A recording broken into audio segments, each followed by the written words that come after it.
ಅಧ್ಯಾತ್ಮ ಬಂಧುಗಳೇ, ನಾವು ಈ ಬಾರಿಯ ಗೀತಾ ಚಿಂತನದ ಕೊನೆಯ ದಿನದಲ್ಲಿದ್ದೇವೆ. 10ನೇ ಅಧ್ಯಾಯದ ಕೊನೆಯ ಘಟ್ಟದಲ್ಲಿದ್ದೇವೆ. ಇನ್ನು 4 ಶ್ಲೋಕಗಳು, ಒಟ್ಟು 42 ಶ್ಲೋಕಗಳು ಇರತಕ್ಕಂಥ ದಶಮಾಧ್ಯಾಯ ವಿಭೂತಿ.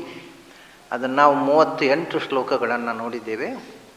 ಇವತ್ತು 4 ಶ್ಲೋಕಗಳು ಉಪಸಂಹಾರ. ವಿಭೂತಿ ರೂಪದ ಉಪಾಸನೆಯ ಉಪಸಂಹಾರವನ್ನು ಕೃಷ್ಣ ಮಾಡ್ತಕ್ಕಂಥ 4 ಶ್ಲೋಕಗಳನ್ನು ನಾವು ಇವತ್ತು ನೋಡಿದರೆ ಅಲ್ಲಿಗೆ ವಿಭೂತಿ ಚಿಂತನೆಯ ಒಂದು ಮುಖ ನಾವು ಅದನ್ನು ಅನುಸಂಧಾನ ಮಾಡಿದಂತೆ ಆಯಿತು. ಅದರ ಜೊತೆಗೆ 10ನೇ ಅಧ್ಯಾಯವನ್ನು ಪೂರ್ಣಗೊಳಿಸಿದಂತೆ ಆಯಿತು. ಕಳೆದ ಬಾರಿ 10ನೇ ಅಧ್ಯಾಯ ಮಧ್ಯದಲ್ಲಿ ನಿಂತಿತ್ತು, ಒಂದು ಅಧ್ಯಾಯ ಪೂರ್ಣ ಆಯಿತು. ಈ ಬಾರಿ ಮುಂದೆ ನಾವು ಮತ್ತೆ ನೇರವಾಗಿ ವಿಶ್ವರೂಪಾಧ್ಯಾಯ, ಕೃಷ್ಣನ ವಿಶ್ವರೂಪ ದರ್ಶನದ ಒಂದು ಬಿತ್ತರ 11ನೇ ಅಧ್ಯಾಯಕ್ಕೆ ಪ್ರವೇಶ ಮಾಡುವುದಕ್ಕೆ ಅಣಿಗುಣ. ಇದು ನೋಡಿ, ವಿಭೂತಿ ರೂಪದಿಂದ ವಿಶ್ವರೂಪಕ್ಕೆ ನಮ್ಮನ್ನು ಕರ್ಕೊಂಡು ಹೋಗುವ ಏಣಿ ಇದು. ಭಗವಂತನನ್ನು ಎಲ್ಲ ವಸ್ತುವಿನಲ್ಲಿಯೂ ಅವನ ವಿಭೂತಿಯನ್ನು ನೋಡು ಅಂತ ಹೇಳಿ ಅಲ್ಲಿಂದ ವಿಶ್ವರೂಪ. ಪ್ರತಿಯೊಂದು ವಸ್ತುವಿನ ಒಳಗೂ ಭಗವಂತನನ್ನು ನೋಡಲಿಕ್ಕೆ ಬೇಕಾದಂಥ ಒಂದು ಮಾನಸಿಕ ಸಿದ್ಧತೆ ಈ ಅಧ್ಯಾಯದಲ್ಲಿ ಆಗುತ್ತೆ.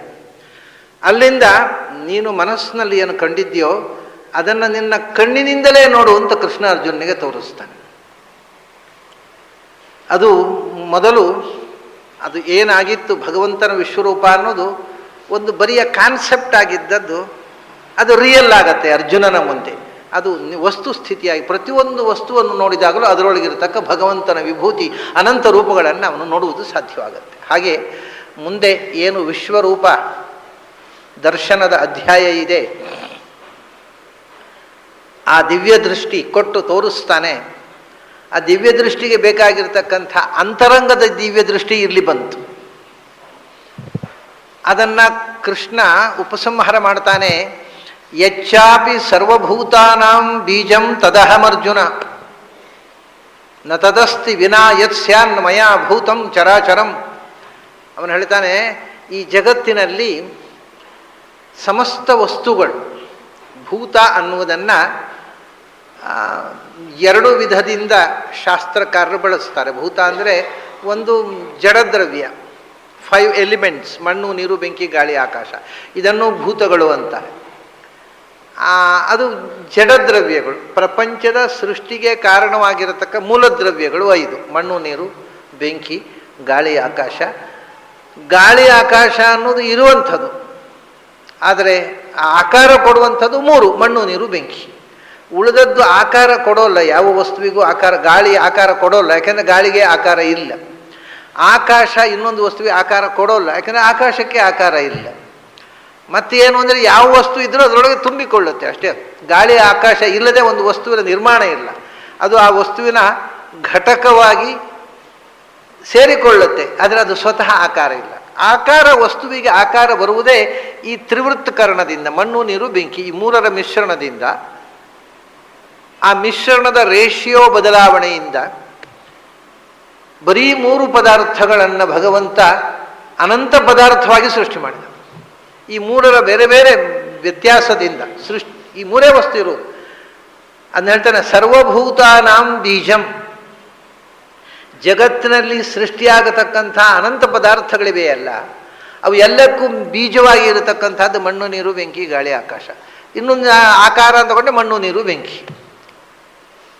ಆ ಮುಂದಿನ ವಿಕಾರಗಳ ಸೃಷ್ಟಿಗೆ ಕಾರಣವಾದ ಮೂಲದ್ರವ್ಯವಾದ, ಅದಕ್ಕೆ ಬೀಜ ಅಂದರೆ ಅದರ ಅಭಿವ್ಯಕ್ತಿ ಕಾರಣ ಅಂತ ಅರ್ಥ. ಮುಂದಿನ ವಸ್ತು, ಈಗ ಮಡಕೆ ಅಭಿವ್ಯಕ್ತ ಆಯಿತು, ಮಡಕೆಗೆ ಒಂದು ರೂಪ ಬಂತು. ಬರಬೇಕಾಗಿದ್ದರೆ ಮಣ್ಣು, ನೀರು, ಬೆಂಕಿ. ಮಣ್ಣು ತೆಗೆದೆವು, ನೀರಿನಲ್ಲಿ ಕಲಸಿದೆವು, ಬೆಂಕಿಯಲ್ಲಿಟ್ಟು ಬೇಯಿಸಿದೆವು, ಒಣಗಿಸಿದೆವು, ಆಗ ಮಡಕೆ ಆಯಿತು. ಯಾವುದಾದರೂ ಅಷ್ಟೇ, ಮಣ್ಣು, ನೀರು, ಬೆಂಕಿ, ಈ 3 ಪದಾರ್ಥಗಳು ಸಮ್ಮಿಶ್ರಣದಿಂದ ಒಂದು ವಸ್ತು ಆಕಾರ ತಳೆಯುತ್ತೆ. ಈ ಮುಂದೆ ಆಕಾರ ತಳೆಯುವ ಸಮಸ್ತ ವಸ್ತುಗಳಿಗೆ ಮೂಲಭೂತವಾಗಿರತಕ್ಕಂಥ ಬೀಜ, ಅದರ ಅಭಿವ್ಯಂಜಕ, ಅದಕ್ಕೆ ರೂಪ ಕೊಡತಕ್ಕಂಥ ಶಕ್ತಿ ನಾನು. ಯಾಕೆಂದರೆ ಮಣ್ಣಿಗೆ ಸ್ವಂತ ಏನ್ರಿ, ಈಗ ಮಡಕೆ ಆಗುವುದು ಯಾವುದರಿಂದ ಅಂತ ಕೇಳಿದರೆ ಮಣ್ಣಿನಿಂದ, ಹೌದು, ಆದರೆ ಮಣ್ಣಿಗೆ ತಾನೇ ಮಡಕೆ ಆಗುವ ಶಕ್ತಿ ಉಂಟಾ? ಯಾವ ವಸ್ತು ಆಗಬೇಕಾಗಿದ್ರೂ ಅದಕ್ಕೆ ಎರಡು ಸಂಗತಿಗಳು ಬೇಕಾ, ಒಂದು ಜಡ ಮಟೀರಿಯಲ್ ಕಾಸ್, ರಾ ಮಟೀರಿಯಲ್ ಒಂದು ಬೇಕು, ಅದು ಮಣ್ಣು ಅಷ್ಟೇ. ಆ ಮಣ್ಣು ಮಡಕೆ ಆಗಬೇಕಾಗಿದ್ದರೆ ಅದನ್ನು ಮಡಕೆಯ ಆಕಾರ ಕೊಡುವಂತಹ ಒಬ್ಬ ಇಂಟೆಲಿಜೆಂಟ್, ಒಬ್ಬ ಚೇತನ ಇರಬೇಕಲ್ಲ. ಜಡವಾದ ಕಾರಣದಿಂದ ಮಾತ್ರವೇ ಯಾವುದೂ ಹುಟ್ಟೋಲ್ಲ. ಜಡವಾದ ಕಾರಣವನ್ನು ಬಳಸಿಕೊಂಡು ಒಬ್ಬ ಚೇತನ ಅದನ್ನು ಸೃಷ್ಟಿ ಮಾಡ್ತಾನೆ. ಹಾಗಾಗಿ ಇವನು ಹೇಳ್ತಾನೆ, ಎಲ್ಲ ಪದಾರ್ಥಗಳ ಸೃಷ್ಟಿಗೆ ಅದರ ಅಭಿವ್ಯಕ್ತಿಗೆ ಕಾರಣವಾದ ಬೀಜ ಪುರುಷ, ಒಬ್ಬ ಚೇತನ ಬೇಕಲ್ಲ. ಪ್ರಕೃತಿ ತನ್ನ ತಾನೇ ಪ್ರಪಂಚವಾಗಿ ರೂಪಾಂತರಗೊಳ್ಳುವುದಿಲ್ಲ, ಯಾವುದೂ ತನ್ನ ತಾನೇ ರೂಪಾಂತರಗೊಳ್ಳುವುದಿಲ್ಲ. ಅದನ್ನು ಆ ರೂಪಾಂತರ ಕೊಟ್ಟಂಥ ಬೀಜ, ಅಭಿವ್ಯಂಜಕ ಶಕ್ತಿ ನಾನು ಮಣ್ಣಿನಲ್ಲಿ, ನೀರಿನಲ್ಲಿ, ಬೆಂಕಿಯಲ್ಲಿ, ಗಾಳಿಯಲ್ಲಿ, ಆಕಾಶದಲ್ಲಿ ತುಂಬಿ, ಮತ್ತು ನಾನು ಸ್ವತಃ ಅದರ ಸ್ರಷ್ಟಾರನಾಗಿ ಪ್ರಪಂಚದ ಸಮಸ್ತ ಸೃಷ್ಟಿಗೂ ಬೀಜ ಪುರುಷನಾಗಿ ನಾನಿದ್ದೇನೆ. ಆಮೇಲೆ ಸರ್ವಭೂತಾನಾಂ, ಇದು ಮಣ್ಣು ನೀರು ಬೆಂಕಿ, ಈ ಮೂರು ಪದಾರ್ಥದಿಂದ ಸರ್ವ ಪದಾರ್ಥಗಳಾದವು. ಭೂತ ಅಂದರೆ ಪದಾರ್ಥ ಅಂತ ಇಟ್ಕೊಂಡು ಪಂಚಭೂತಗಳು, ಅದರಿಂದ ಆದಂಥ ಅನಂತ ಪದಾರ್ಥಗಳು. ಎಷ್ಟೇ ಪದಾರ್ಥಗಳಾಗಲಿ ಆ ಪದಾರ್ಥದ ಹಿಂದೆ ಇರುವುದು ಮೂರೇ. ಅನೇಕ ಬಾರಿ ನಾವು ಇದನ್ನು ನೋಡಿದ್ದೇವೆ. ನಾವು ಒಂದು ಗುಲಾಬಿ ಗಿಡ ನೋಡಿದರೆ ಅದರಲ್ಲಿ ಕೆಳಗಿಂದ ಆ ಗುಲಾಬಿ ಬೇಗ ಹೂವಾಗಬೇಕು ಅಂತ ಹಾಕಿರತಕ್ಕಂಥ ಗೊಬ್ಬರಗಳಿರ್ತವೆ. ಆಮೇಲೆ ಅದರ ಕಾಂಡ ಇರುತ್ತೆ, ಗುಲಾಬಿ ಗಿಡ ಮುಳ್ಳು ತುಂಬಿದ ಕಾಂಡ. ಅದು ಎಲ್ಲಿ ಕೈ ಹಾಕಿದ್ರೆ ಅಲ್ಲಿ ಮುಳ್ಳು. ಅದರ ಆಚೆಗೆ ಮೇಲಕ್ಕೆ ಬಂದಾಗ ಅದರ ತುದಿಯಲ್ಲಿ ಎಲೆಗಳಿರ್ತವೆ, ಇನ್ನೂ ತುದಿಯಲ್ಲಿ ಹೂ ಇರುತ್ತೆ. ಅದರಲ್ಲಿ ನೋಡಿ, ಕಾಂಡ, ಮುಳ್ಳು, ಎಲೆಗಳು ಮತ್ತು ಹೂವು, ಇಷ್ಟು ಕೂಡ ಆದದ್ದು ಮಣ್ಣು ನೀರು ಬೆಂಕಿಯಿಂದೇ ಅಲ್ವಾ? ಮಣ್ಣು ನೀರು ಬೆಂಕಿಯಿಂದಲೇ ಆದದ್ದು. ಒಂದು ಮುಳ್ಳು ಮುಟ್ಟಿದರೆ ನೋಯಿಸುವಂಥದ್ದು, ಒಂದು ಹೂ ಅಂದರೆ ಮುಟ್ಟಿದರೆ ಆನಂದ, ಅಷ್ಟು ಸ್ಮೂತು. ಎರಡರ ಒಳಗೂ ಇರೋದು ಮಣ್ಣು ನೀರು ಬೆಂಕಿ. ಅಂದರೆ ಪ್ರಪಂಚದಲ್ಲಿ ಯಾವುದೇ ಒಂದು ವಸ್ತುವನ್ನು ಸೃಷ್ಟಿ ಮಾಡಬೇಕಾಗಿದ್ದರೂ ಮೂಲದ್ರವ್ಯ ಬೇರೆ ಬೇರೆ ಬೇಡ. ಮೂಲದ್ರವ್ಯದ ರೇಷಿಯೋ ಹೆಚ್ಚು ಕಮ್ಮಿ ಆದಾಗ ಆ ವಸ್ತುವಿನ ಆಕಾರ, ಬಣ್ಣ, ಸ್ಪರ್ಶ, ರಸ ಎಲ್ಲ ಬೇರೆ ಆಗತ್ತೆ. ಅದನ್ನು ಅನಂತ ವಿಧವಾದ ರೇಷಿಯೋ ಬದಲಾವಣೆಯಿಂದ ಮೂರೇ ವಸ್ತುವಿನಿಂದ ಸಾವಿರ ಸಾವಿರ ಕೋಟಿ ಕೋಟಿ ವಸ್ತುಗಳನ್ನು ಸೃಷ್ಟಿ ಮಾಡಿದಂಥ ವ್ಯಕ್ತಿ ನಾನು. ಇದು ಒಂದು ಮುಖ. ಆಮೇಲೆ ಭೂತಗಳು ಅಂತಂದರೆ, ಭೂತ ಅಂದರೆ ಜೀವಜಾತ. ಈಗ ನಾವು ಜಡವನ್ನು ಇಟ್ಟುಕೊಂಡು ಜಡದ ಸೃಷ್ಟಿ ಅದು ನಾನೇ ಮಾಡಿದ್ದು ಅಂತ. ಜಡ ಸೃಷ್ಟಿಯಾದ ಮೇಲೆ ಚೇತನದ ಸೃಷ್ಟಿ. ಸರ್ವಭೂತಾನಾಂ, ಭೂತ ಅಂದರೆ ಭೂತಿ ಉಳ್ಳದ್ದು ಭೂತ. ಭೂತಿ ಅಸ್ಯ ಅಸ್ತಿ ಇತಿ ಭೂತಂ. ಏಕೋ ವಿಷ್ಣು ಮಹದ್ಭೂತಂ ಪೃಥಕ್ ಭೂತಾನಿ ಅನೇಕಶಃ ಅಂತ. ವಿಷ್ಣು ದೊಡ್ಡ ಭೂತ, ಉಳಿದ ಸಣ್ಣ ಭೂತಗಳು ತುಂಬ ಇದ್ದಾವೆ ಅಂದರು. ಸಣ್ಣ ಭೂತಗಳು ಅಂದರೆ ಸಣ್ಣ ಚೇತನಗಳು ಅಂತ ಅರ್ಥ. ಅಲ್ಲಿ ಭೂತ ಅಂದರೆ ಮಹಾಚೇತನ, ಪರಮಚೇತನ. ನಿತ್ಯೋ ನಿತ್ಯಾನಾಂ ಚೇತನಶ್ಚೇತನಾನಾಂ ಅಂತ ಏನು ಉಪನಿಷತ್ನ ಹೇಳಿದರೆ, ಚೇತನಗಳಿಗೂ ಚೇತನನಾದ ಪರಮಚೇತನ ಅವನು ಮಹಾಭೂತ. ಭೂತ ಅಂದರೆ ಚೇತನ ಅಂತ ಅರ್ಥ. ಉಳಿದ ಚೇತನಗಳು, ಸಣ್ಣ ಚೇತನಗಳು ಅನೇಕಶಃ ಅನಂತವಾಗಿದ್ದಾವೆ. ಆವಾಗ ಸರ್ವಭೂತಾನಾಂ ಅಂದರೆ ಅನಂತ ಜೀವಗಳಿಗೆ ಅಂತ ಅರ್ಥ ಇಲ್ಲ. ಆ ಜಡಗಳ ಸೃಷ್ಟಿಯನ್ನು ಕೃಷ್ಣ ಒಂದು ಮಾತಿನಲ್ಲೇ ಎಲ್ಲ ವಿಭೂತಿಯನ್ನು ಸಂಗ್ರಹ ಮಾಡಿ ಹೇಳ್ತಾನೆ. ಅನಂತ ಜೀವಗಳ ಸೃಷ್ಟಿಗೆ ಬೀಜ ನಾನು ಅಂದ. ಅಂದರೆ ಬೀಜ ಅಂದರೆ ಜೀವಗಳ ಅಭಿವ್ಯಕ್ತಿಗೆ ಕಾರಣ ಅಂತಲೇ ಅರ್ಥ. ಯಾಕೆಂದರೆ ಜೀವಗಳು ಹುಟ್ಟುವುದು ಅಂದರೆ ಅದೇ ತಾನೆ. ಜೀವಗಳು ಹುಟ್ಟೋಲ್ಲ. ಮತ್ತೆ ಮೊದಲು ಕಾಣಿಸ್ತಿರ್ಲಿಲ್ಲ ಜೀವ. ಆಕಾಶದಲ್ಲಿ ಇರತಕ್ಕಂಥ ಸೂಕ್ಷ್ಮ ಶರೀರದ ಜೊತೆಗೆ ವಾತಾವರಣದಲ್ಲಿ ಕೋಟಿ ಕೋಟಿ ಜೀವಗಳಿದ್ದಾವೆ, ಅವು ಕಾಣೋಲ್ಲ ನಮಗೆ. ಯಾವಾಗ ಕಾಣುತ್ತೆ ಅಂದರೆ ಆ ಒಂದು ಜೀವ, ಯಾವುದೋ ಒಂದು ಪರ್ಟಿಕ್ಯುಲರ್ ಜೀವ ಆಹಾರದ ಜೊತೆಗೆ ಗಂಡಿನ ದೇಹದೊಳಗೆ ಹೋಗಿ ಅದು ಗಂಡಿನ ದೇಹದಲ್ಲಿ ಪಚನವಾಗಿ ಆ ಜೀವಾಣು ಗಂಡಿನ ರೇತಸ್ಸಿನಲ್ಲಿ ಸೇರಿಕೊಂಡು ರೇತಸ್ಸಿನ ಮೂಲಕ ಹೆಣ್ಣಿನ ಗರ್ಭದೊಳಗೆ ಹೋಗಿ ಅಲ್ಲಿ ಬೆಳೆದಾಗ ಅದಕ್ಕೆ ಒಂದು ಆಕಾರ ಬಂತು. ಅಲ್ಲಿ ತನಕ ಆಕಾರ ಬರೋಲ್ಲ. ಯೋನಿ ಮನ್ಯೇ ಪ್ರಪದ್ಯಂತೆ ಶರೀರತ್ವಾಯ ದೇಹಿನಃ ಅಂತ ಏನು ಕಠೋಪನಿಷತ್ತನ್ನು ಹೇಳಿದರು. ಕೆಲವು ಜೀವಗಳಿಗೆ ಅವಕ್ಕೆ ಜೀವದ ಚಟುವಟಿಕೆ ಬರಬೇಕಾಗಿದ್ದರೆ ಶರೀರ ಬರಬೇಕು. ಶರೀರ ಬರಬೇಕು ಅಂದರೆ ಒಂದು ಹೆಣ್ಣಿನ ಗರ್ಭಕೋಶದಲ್ಲಿ ಪ್ರವೇಶ ಮಾಡಬೇಕು. ಹಾಗೆ ಬರೋಲ್ಲ. ಈ ತಾಪತ್ರಯ ವನಸ್ಪತಿಗಳಿಗೆ ಇಲ್ಲ. ಒಂದು ಮರದ ಕೊರಡು ಬಿದ್ದಿರುತ್ತೆ, ಆ ಮರದ ಕೊರಡು ಬಿದ್ದಿರುವಾಗ ಒಂದು ಜೀವ, ವಾತಾವರಣದ ಜೀವ ನೇರ ಆ ಮರದ ಕೊರಡನ್ನು ಪ್ರವೇಶ ಮಾಡುತ್ತೆ. ಪ್ರವೇಶ ಮಾಡಿದ ತಕ್ಷಣ ಮಳೆ ನೀರು ಬೀಳುತ್ತೆ, ಚಿಗುರಿಕೊಳ್ಳುತ್ತೆ. ಈ ಗರ್ಭವಾಸ ಅನ್ನೋದು ಪ್ರಾಣಿಗಳಿಗೆ, ಮನುಷ್ಯರಿಗೆ, ಪಕ್ಷಿಗಳಿಗೆ ಬಿಟ್ಟರೆ ವನಸ್ಪತಿಗಳಿಗೆ ಇಲ್ಲ. ಪ್ಲಾಂಟ್ಸ್ ಅವುಗಳಿಗೆ ಅದಕ್ಕೆ ಇಲ್ಲ. ಮತ್ತು ಸ್ಥಾಣು ಅನ್ಯೇನು ಸಂಯಂತಿ ಯಥಾಕರ್ಮ ಯಥಾಶ್ರುತಂ, ಅವು ನೇರ ಮರದ ಕೊರಡನ್ನು ಪ್ರವೇಶ ಮಾಡಿಬಿಡ್ತವೆ. ಎಲ್ಲಿ ಬೆಳಿಬೇಕೋ ಅದರೊಳಗೆ ಎಂಟ್ರಿ ಆಗಿಬಿಡ್ತವೆ. ಎಂಟ್ರಿ ಆಯಿತು ಅಂದರೆ ಅಲ್ಲಿ ಮತ್ತೆ ಜೀವ ಚಿಗುರಿಕೊಂಡಿತು. ಅದನ್ನೇ ಅವಳು ಕೊರಡು ಕೊನರಿತು ಅಂತ. ಕೊರಡು ಜೀವ ಸೇರಿಕೊಂಡ್ರೆ ಕೊನರುತ್ತೆ, ಇದರ ಕೊರಡೆ. ಒಮ್ಮೊಮ್ಮೆ ಸೇರಿಕೊಂಡದ್ದು ವೇಸ್ಟ್ ಆಗುವುದು ಉಂಟು, ಜೀವ ಸೇರಿಕೊಳ್ಳುತ್ತೆ. ಕೆಲವೊಮ್ಮೆ ಹುಟ್ಟುವಾಗಲೇ, ಡೆಲಿವರಿ ಆಗುವಾಗಲೇ ಸತ್ತು ಮಗು ಹುಟ್ಟುತ್ತಲ್ಲ, ಹಾಗೆ ಎಂಟ್ರ್ ಆದಮೇಲೆ ಬದುಕು ಚಿಗುರೋದೇ ಇಲ್ಲ, ಅದು ಅಲ್ಲಿಂದ ಮತ್ತೆ ನಿಷ್ಕ್ರಮಣ. ಹಾಗೂ ಉಂಟು, ಇಲ್ಲ ಅಂತಲ್ಲ. ಆದರೆ ಏನೇ ಇದ್ದರೂ ಈ 9 ತಿಂಗಳು ಗರ್ಭವಾಸದ ದುಃಖ ಅಂತೂ ಇಲ್ಲ ಅವುಗಳಿಗೆ. ಅವು ಎಲ್ಲ ವಿಧದ ಸರ್ವವಿಧಾನಾಂ ಭೂತಾನಾಂ, ಪ್ರಾಣಿಗಳಲ್ಲಿ ಹುಟ್ಟತಕ್ಕಂತಹ ಜೀವಜಾತಗಳು, ಪಕ್ಷಿಗಳಲ್ಲಿ, ಕ್ರಿಮಿಕೀಟಗಳಲ್ಲಿ ಹುಟ್ಟುವ ಜೀವಜಾತಗಳು, ಮನುಷ್ಯರಾಗಿ ಹುಟ್ಟುವ ಜೀವಜಾತಗಳು, ಇವು ಯಾವ ತಾಪತ್ರವಿಲ್ಲದೆ ನೇರ ವನಸ್ಪತಿಗಳಲ್ಲಿ ಸೇರಿಕೊಂಡು ಹುಟ್ಟುವ ಈ ಎಲ್ಲ ಸರ್ವಭೂತಾನಾಂ ಬೀಜಂ ಅಹಂ. ಅದರ ಸೃಷ್ಟಿಗೆ ಕಾರಣನಾಗಿ ಅದಕ್ಕೆ ಬೀಜ ವಸ್ತುತಃ ಏನು ಹುಟ್ಟುವುದಿಲ್ಲ, ಅದು ಕಣ್ಣಿಗೆ ಕಾಣುತ್ತಿರಲಿಲ್ಲ. ಕಣ್ಣಿಗೆ ಕಾಣುವ ವ್ಯಕ್ತತೆ ಬಂತು, ಎಪಿಯರೆನ್ಸ್ ಬಂತು. ತಾಯಿಯ ಹೊಟ್ಟೆಯಲ್ಲಿ 9 ತಿಂಗಳು ಒಂದು ಆಕಾರ ನಿರ್ಮಾಣ ಆಯಿತು. ಇಲ್ಲ ಗಿಡದಲ್ಲಿ ಸೇರಿಕೊಂಡಿತು, ಅದರಲ್ಲಿ ಚಿಗುರಿತು, ಚಿಗುರಿ ಮೊಳಕೆ ಬಂದು ಹೂವು ಆಯಿತು, ಎಲೆ ಆಯಿತು, ಹೊಸ ಹೊಸ ಬೆಳವಣಿಗೆಗಳಾಯಿತು. ಇದು ಅಷ್ಟೇ ಜೀವ. ಕಣ್ಣಿಗೆ ಕಾಣದ ಜೀವಕ್ಕೆ ಕಣ್ಣಿಗೆ ಕಾಣುವ ಒಂದು ಶರೀರ ಬರುವುದು, ಜೀವ ಹುಟ್ಟುವುದು ಅಂದರೆ ಅದಕ್ಕೆ ಕಾರಣ ಬೀಜ. ಅದರ ಹಿನ್ನೆಲೆಯಲ್ಲಿ ಕಾರಣ ಪುರುಷನಾಗಿ ಆಕಾರ ಕೊಟ್ಟವನು ಯಾರು ಕ್ಲೈಮ್ ಮಾಡೋಲ್ಲ. ಇವಾಗ ಯಾರಿಗೂ ನಾನು ಕೊಟ್ಟದ್ದು ಅಂತ ಹೇಳುವ ಧೈರ್ಯ ಯಾರಿಗೂ ಇಲ್ಲ. ಜಡವೂ ಅಲ್ಲ, ಪ್ರಾಣಿಗಳೂ ಅಲ್ಲ, ಮನುಷ್ಯನಾದರೂ ಕೂಡ ಅವನು ಹೇಳ್ಬೋದು ನನ್ನ ಮಗ, ನನ್ನ ಮಗಳು. ಆದರೆ ಏನು ಮಗ, ಏನು ಮಗಳು, ಯಾವುದು ಹುಟ್ಟಬೇಕು ಅವನಿಗೇನು ಗೊತ್ತಿರಲಿಲ್ಲ. ಹುಟ್ಟಿದ ಮೇಲೆ ಗಂಡು ಹೆಣ್ಣು ಅಂತ ಗೊತ್ತಾಗೋದು. ಅವನೇನು ಆಕಾರ ಕೊಟ್ಟದ್ದಲ್ಲ.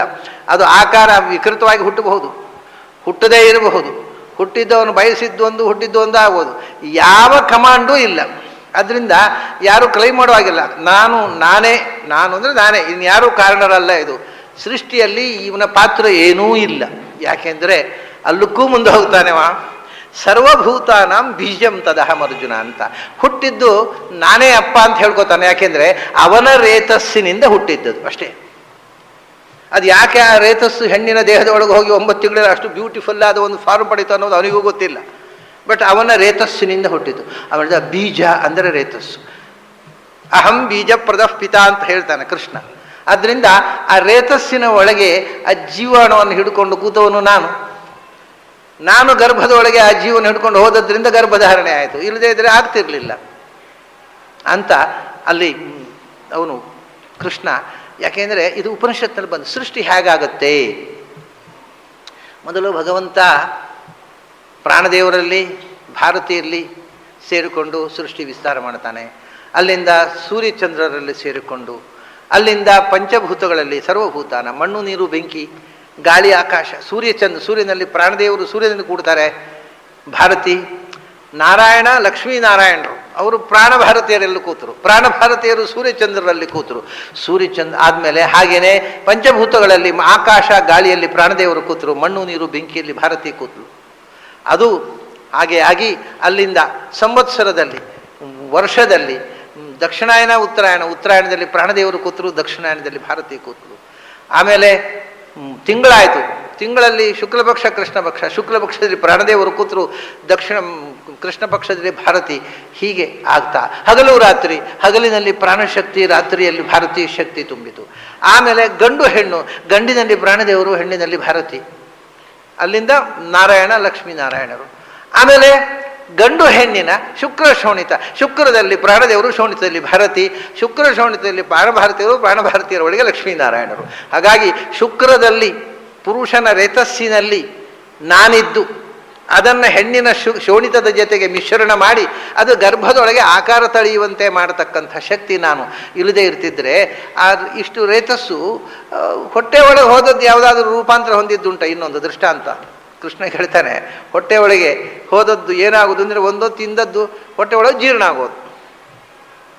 ಜೀರ್ಣ ಆಗದೇ ಇದ್ದರೆ ರಿಜೆಕ್ಟ್ ಆಗಿ ಮಲಮೂತ್ರವಾಗಿ ಹೊರಗೆ ಹೋಗಬೇಕು. ಎರಡೇ ಸಂಗತಿ ಇರೋದು. ಹೊಟ್ಟೆ ಒಳಗೆ ಹೋದ ವಸ್ತು ಒಂದು ಅದು ಡೈಜೆಸ್ಟ್ ಆಗಬೇಕು, ಇಲ್ಲ ಅದು ಮಲವಾಗಿ ಮೂತ್ರವಾಗಿ ಹೊರಕ್ಕೆ ರಿಜೆಕ್ಟ್ ಆಗ್ತದೆ. ಯಾವುದು ಡೈಜೆಸ್ಟಿಗೆ ಬೇಕಾದ್ದಲ್ಲ, ಅವನ ದೇಹದ ಪೋಷಣೆಗೆ ಬೇಕಾದ್ದಲ್ಲ, ಅದನ್ನು ರಿಜೆಕ್ಟ್ ಮಾಡ್ತದೆ ದೇಹ. ಇದು ಎರಡೂ ಆಗದೇ ಇದ್ದರೆ ಅದು ಎಕ್ಸ್ಟ್ರಾ ಅನ್ವಾಂಟೆಡ್ ಗ್ರೋತ್ ಆಗಿ ಅದೊಂದು ಡಿಸೀಸ್ ಆಗಿ ಒಳಗೆ ಟ್ಯೂಮರ್ ಆಗಬಹುದು, ಅದು ಬೆಳೀತದೆ ಒಳಗೆ. ಅಥವಾ ಈ ಕೆಲವರು ನಮ್ಮಲ್ಲಿ ಒಂದು ಹುಚ್ಚು ಉಂಟಲ್ಲ, ಏನು ಮಾಡಿದ್ರು ಟೊಮ್ಯಾಟೊ ಹಾಕೋದು, ಅದು ಸಾರು ಮಾಡಿ ಟೊಮ್ಯಾಟೊ, ಏನು ಪದಾರ್ಥದ ರುಚಿ ಟೊಮ್ಯಾಟೊ ವಾಸನೆ ಬಿಟ್ಟರೆ ಬೇರೆ ಏನು ವಾಸನೆಯೂ ಇರೋದಿಲ್ಲ. ಅಂಥ ಕೆಲವರಿಗೆ ರೋಗ ಹಿಡಿದುಬಿಟ್ಟಿದೆ ಟೊಮ್ಯಾಟೊ ಹಾಕೋದು. ಟೊಮ್ಯಾಟೊದಿಂದಾಗಿ ಏನಾಗಿದೆ, ಟೊಮ್ಯಾಟೊದ ಸೀಡ್ ಉಂಟಲ್ಲ ಅದು ಯಾವತ್ತೂ ಕರಗೋದಿಲ್ಲ. ಅದು ಡಾಕ್ಟ್ರಿಗೆ ಗೊತ್ತಿದೆ, ಅವ್ರು ಹೇಳೋಲ್ಲ. ಯಾಕಂದ್ರೆ ಮದ್ದಿಗೆ ಬರಲಿ, ನಮಗೆ ಗಿರಾಕಿ ಇಡಬೇಕಲ್ಲ ಅಂತ ಅವ್ರು ಹೇಳೋದಿಲ್ಲ. ಇವು ತಿಂತಾವೆ ಡಾಕ್ಟ್ರ್ ಹತ್ರ ಟೊಮ್ಯಾಟೊ ತಿನ್ನೋ ರೋಗ ಅದೊಂದು. ಟೊಮ್ಯಾಟೊ ತಿನ್ನೋದ್ರಿಂದ ಅದರ ಸೀಡ್ ಎಂದೂ ಕೂಡ ಕರಗೋಲ್ಲ. ಆಮೇಲೆ ಕರಗದೇ ಇರೋದರಿಂದ ಏನಾಗುತ್ತೆ, ಸ್ಟೋನ್ ಇನ್ ಬ್ಲ್ಯಾಡರ್. ಕಡೆ ಸ್ಟೋನ್ ಆಪ್ರೇಷನ್ ಮಾಡ್ಲಿಕ್ಕೆ ಡಾಕ್ಟ್ರ್ ಇದ್ದಾರೆ, ಅದನ್ನ ಅವ್ರು ಟೊಮ್ಯಾಟೊ ತಿನ್ಬೇಡಿ ಅಂತ ಹೇಳೋಲ್ಲ. ನಮಗೆ ಆಪ್ರೇಷನ್ ಮಾಡ್ಲಿಕ್ಕೆ ಗಿರಾಕಿ ಇಡಬೇಕಲ್ಲ, ಟೊಮ್ಯಾಟೊ ತಿನ್ನಿ ಬರ್ರಿ ನಾವು ಆಪ್ರೇಷನ್ ಮಾಡ್ತೇವೆ. ಆದ್ದರಿಂದ ಅನೇಕ ರೋಗಗಳಿಗೆ ಕಾರಣವಾಗಿರತಕ್ಕಂಥ ಒಂದು ವಸ್ತು ಅದು. ಅಂದರೆ ಸ್ವಲ್ಪ ಕಾಮನ್ ಸೆನ್ಸ್ ಇದ್ದವರು ಟೊಮ್ಯಾಟೊ ತಿನ್ನೋಲ್ಲ. ಆದರೆ ಈ ದೇಶದಲ್ಲಿ ಕಾಮನ್ ಸೆನ್ಸ್ ಇರೋರು ಬಹಳ ಕಮ್ಮಿ ಇರೋದು ಬಿಡಿ, ಟೊಮ್ಯಾಟೊ ತಿನ್ನೋರೇ ಜಾಸ್ತಿ ಇರೋದು. ಸ್ವಲ್ಪ ತಲೆ ಇದ್ದವರು ತಿನ್ನೋಲ್ಲ. ತಲೆ ಇಲ್ಲದಿದ್ದರೆ ಟೊಮ್ಯಾಟೊ ಬಹಳ ಪ್ರಿಯವಾಗಿ ಬಿಡುತ್ತೆ. ಆಮೇಲೆ ಟೊಮ್ಯಾಟೊ ತಿನ್ನೋದ್ರಿಂದ ಅದು ಒಂದೇ ಅಲ್ಲ, ಆರ್ಥೋ, ನಮ್ಮ ಹಲ್ಲು, ನಮ್ಮ ಎಲ್ಲ ಎಲುಬುಗಳು ದುರ್ಬಲ ಆಗ್ತವೆ, ಬ್ರಿಟ್ಲಾಗ್ತವೆ. ಆಮೇಲೆ ಅವು ಹಳದಿ ಬಣ್ಣಕ್ಕೆ ತಿರುಗ್ತವೆ. ಇನ್ನು ಗಂಟುಗಳಲ್ಲಿ ನೋವು ಶುರುವಾಗುತ್ತಲ್ಲ, ಅದಕ್ಕೆ ಕಾರಣವೂ ಟೊಮ್ಯಾಟೊಗಳು. ಹೀಗೆ ಅನೇಕ ದೋಷ. ಅದನ್ನು ನಮ್ಮ ಒಬ್ಬರು ಇವತ್ತವರು ವಿದೇಶದಲ್ಲಿ ಸಲಹೆಗಾರರಾಗಿದ್ದಾರೆ, ಡಾಕ್ಟರ್, ಅವರು ಸಸ್ಯಶಾಸ್ತ್ರಜ್ಞ. ಅವರು ಯಾವುದೋ ಒಂದು ವಿದೇಶದ ಯಾವುದೋ ಒಂದು ಕಡೆ ಆ ದೇಶದ ಸರ್ಕಾರದವರು ನಮ್ಮ ದೇಶದಲ್ಲಿ ಸಸ್ಯ ವನಸ್ಪತಿಗಳನ್ನು ಹೇಗೆ ಬೆಳೆಸಬೇಕು ಅಂತ ಸಲಹೆಗಾರರಾಗಿ ಅವರನ್ನು ಅಪಾಯಿಂಟ್ ಮಾಡಿದ್ದಾರೆ. ಒಬ್ಬರು ಡಾಕ್ಟರ್ ಕೇಶವ್ ಭಟ್ ಅಂತ, ನೀವು ಹೆಸರು ಕೇಳಿರ್ಬೋದು. ಅವರು ಎಷ್ಟು ಉಗ್ರವಾಗಿ ಹೇಳ್ತಾರೆ ಅಂದರೆ, ಟೊಮ್ಯಾಟೊವನ್ನು ನೀವು ತಿನ್ನಬಾರ್ದು ಅಷ್ಟೇ ಅಲ್ಲ, ಕೊಳೆತ ಟೊಮ್ಯಾಟೊವನ್ನು ನಿಮ್ಮ ಮನೆಯಲ್ಲಿ ದನ ಇದ್ದರೆ ಅದಕ್ಕೆ ಹಾಕಬೇಡಿ, ಯಾಕಂದರೆ ಹಾಲು ಕೆಟ್ಟು ಹೋಗುತ್ತೆ, ಅದನ್ನು ಕುಡಿಬಾರ್ದು ನೀವು ಅಂತ. ಕೊಳೆತ ಟೊಮ್ಯಾಟೊವನ್ನು ದನಕ್ಕೂ ಕೂಡ ಹಾಕಬೇಡಿ, ಅಷ್ಟು ಅನುಪಯುಕ್ತವಾದ ವಸ್ತು ಅದು ಅಂತ ಹೇಳ್ತಾರೆ ಅವರು ದೊಡ್ಡ ಸಸ್ಯಶಾಸ್ತ್ರಜ್ಞ. ಇಲ್ಲಿ ಬೆಂಗಳೂರಿನಲ್ಲಿಯೂ ಅಂಥ ಡಾಕ್ಟ್ರ್ ಇದ್ದಾರೆ, ನಿಮಗೆ ಇಲ್ಲಿ ಹೋಮಿಯೋಪತಿ ಡಾಕ್ಟ್ರ್ ಇದ್ದಾರೆ, ಸುಂದರ್ ರಾವ್ ಅಂತ, ಜಯನಗರದಲ್ಲಿ. ಅವ್ರ ಹತ್ರ ಹೋದರೆ ಅವ್ರು ಈಗ ಪಾಪ ಈಗ ಹೆಚ್ಚು ರೋಗಿಗಳ ಭೇಟಿಗೆ ಬರೋಲ್ಲ, ಯಾಕಂದರೆ ಕಣ್ಣು ಕಾಣೋಲ್ಲ, ವಯಸ್ಸಾಯಿತು. ಅವ್ರ ಹತ್ರ ಹೋದರೆ ಮೊದಲು ಹೇಳೋದು, ನೀವು ಟೊಮ್ಯಾಟೊ ತಿಂತೀರಾ? ಹೌದು ಡಾಕ್ಟ್ರೆ, ನಮ್ಮ ಮನೇಲಿ ಟೊಮ್ಯಾಟೋನೇ ತಿನ್ನೋದು, ಹಾಗೆ ದಯಮಾಡಿಸಿ ಮದ್ದು ಕೊಡೋಲ್ಲ ಅಂತಾರೆ.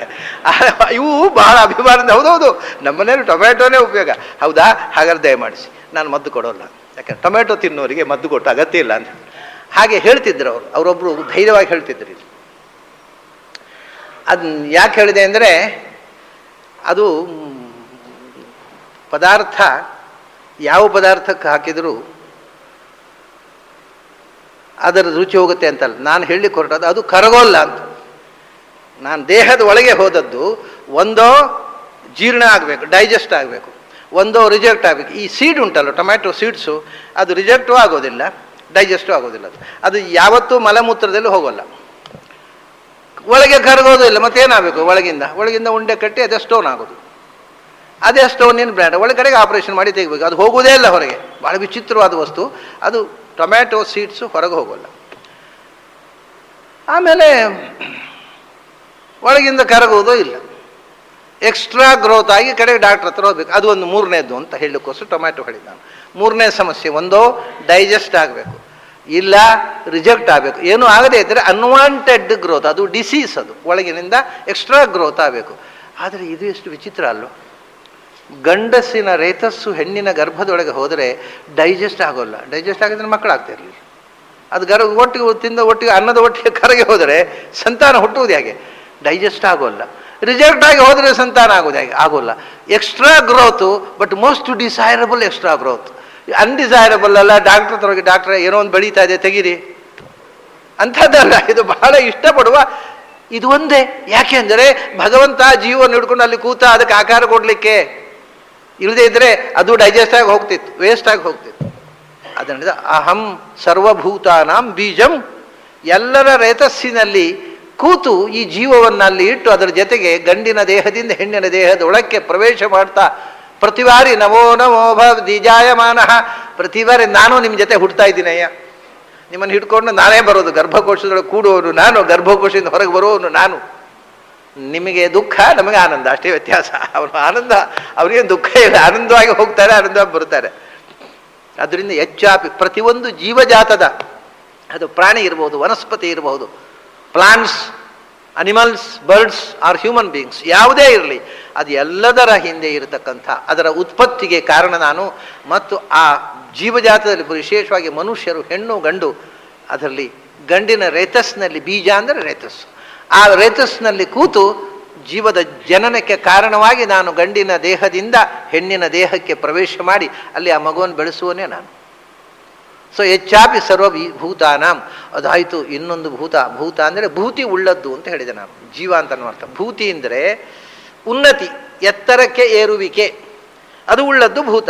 ಈ ಕಲ್ಲು ಮಣ್ಣು ಇವು ಪಂಚಭೂತಗಳಲ್ಲಿ ಎತ್ತರಕ್ಕೆ ಏರುವುದೇನಿದೆ, ಅದಕ್ಕೆ ಎತ್ತರಕ್ಕೆ ಏರುವುದಿಲ್ಲ, ಅದು ಯಾವ ಚಟುವಟಿಕೆ ಇಲ್ಲ, ಜಡ ಅದು. ಅದು ಭೂತಂ ಅಂದರೆ ಇದ್ದದ್ದು ಅಂತ ಅಷ್ಟೇ, ಅದು ಬರೀ ಇರುವಿಕೆ, ಅಲ್ಲಿ ಇನ್ನೇನು ಇಲ್ಲ. ಭೂತಿ ಅಂದರೆ ಇರುವಿಕೆ, ಭವನಂ ಭೂತಿ, ಎಕ್ಸಿಸ್ಟೆನ್ಸ್. ಅದು ಯಾವುದು ಎಕ್ಸಿಸ್ಟೆನ್ಸ್ ಉಳ್ಳದ್ದು ಅದು ಭೂತ ಅಷ್ಟೇ. It exist, that's all.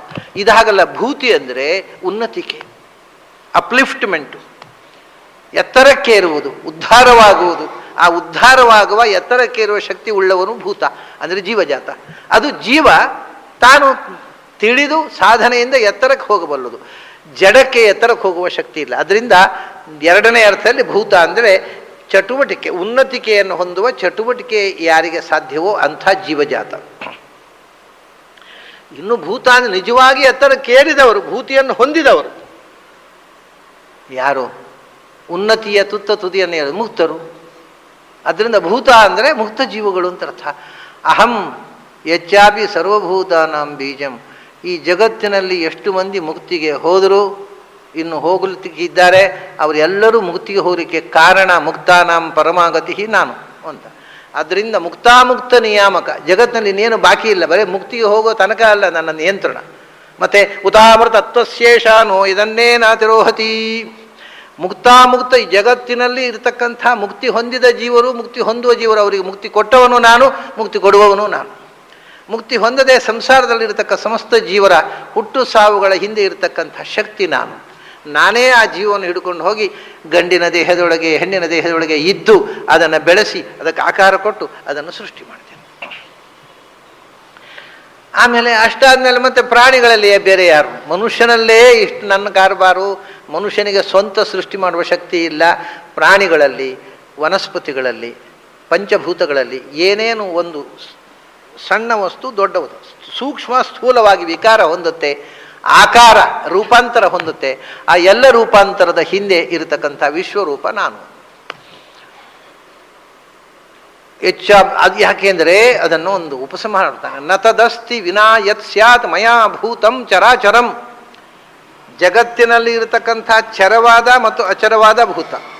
ಚಲಿಸುವ ಭೂತ, ಚಲಿಸುತ್ತದೆ ಅಂದರೆ ಜಡ, ಚೇತನ, ಚೇತನ ಚೇತನಾತ್ಮಕವಾದ. ಚೇತನದಲ್ಲಿಯೂ ಮತ್ತೆ ಚರಾಚರ ಎರಡೂ ಇದೆ. ವನಸ್ಪತಿ ಅದು ಅಚೇತನ, ಅದು ಅಚರ. ಚೇತನ ಅದು. ಮರ ಚಲಿಸುವುದಿಲ್ಲ. ಚಲಿಸುವುದಂದರೆ ಅದಕ್ಕೆ ಚಲನೆ ಇದೆ, ವರ್ಟಿಕಲ್ ಚಲನೆ ಇದೆ. ಹೊರಿಸಾಂಟಲ್ ಚಲನ ಅಂದರೆ ಹೊರಿಸಾಂಟಲ್ ಯಾವಾಗಲೂ. ವರ್ಟಿಕಲ್ ಚಲನವನ್ನು ಚಲನ ಅಂತ ಪರಿಗಣಿಸುವುದಿಲ್ಲ ನಾವು. ಅದರಿಂದ ನಡೆಯುವುದು ಅಂತ ಹೇಳ್ತೇವಲ್ಲ, ಮುಂದುವರಿಯುವುದು. ಮುಂದುವರಿಯುವುದು ನಮ್ಮಲ್ಲಿ ಈ ಕನ್ನಡ ವಾರ್ತೆ ಹೇಳ್ತಾರಲ್ಲ, ಅವರು ಹೊಸ ಹೊಸ ಕನ್ನಡ ಎಲ್ಲ ಸೃಷ್ಟಿ ಮಾಡ್ತಾರೆ.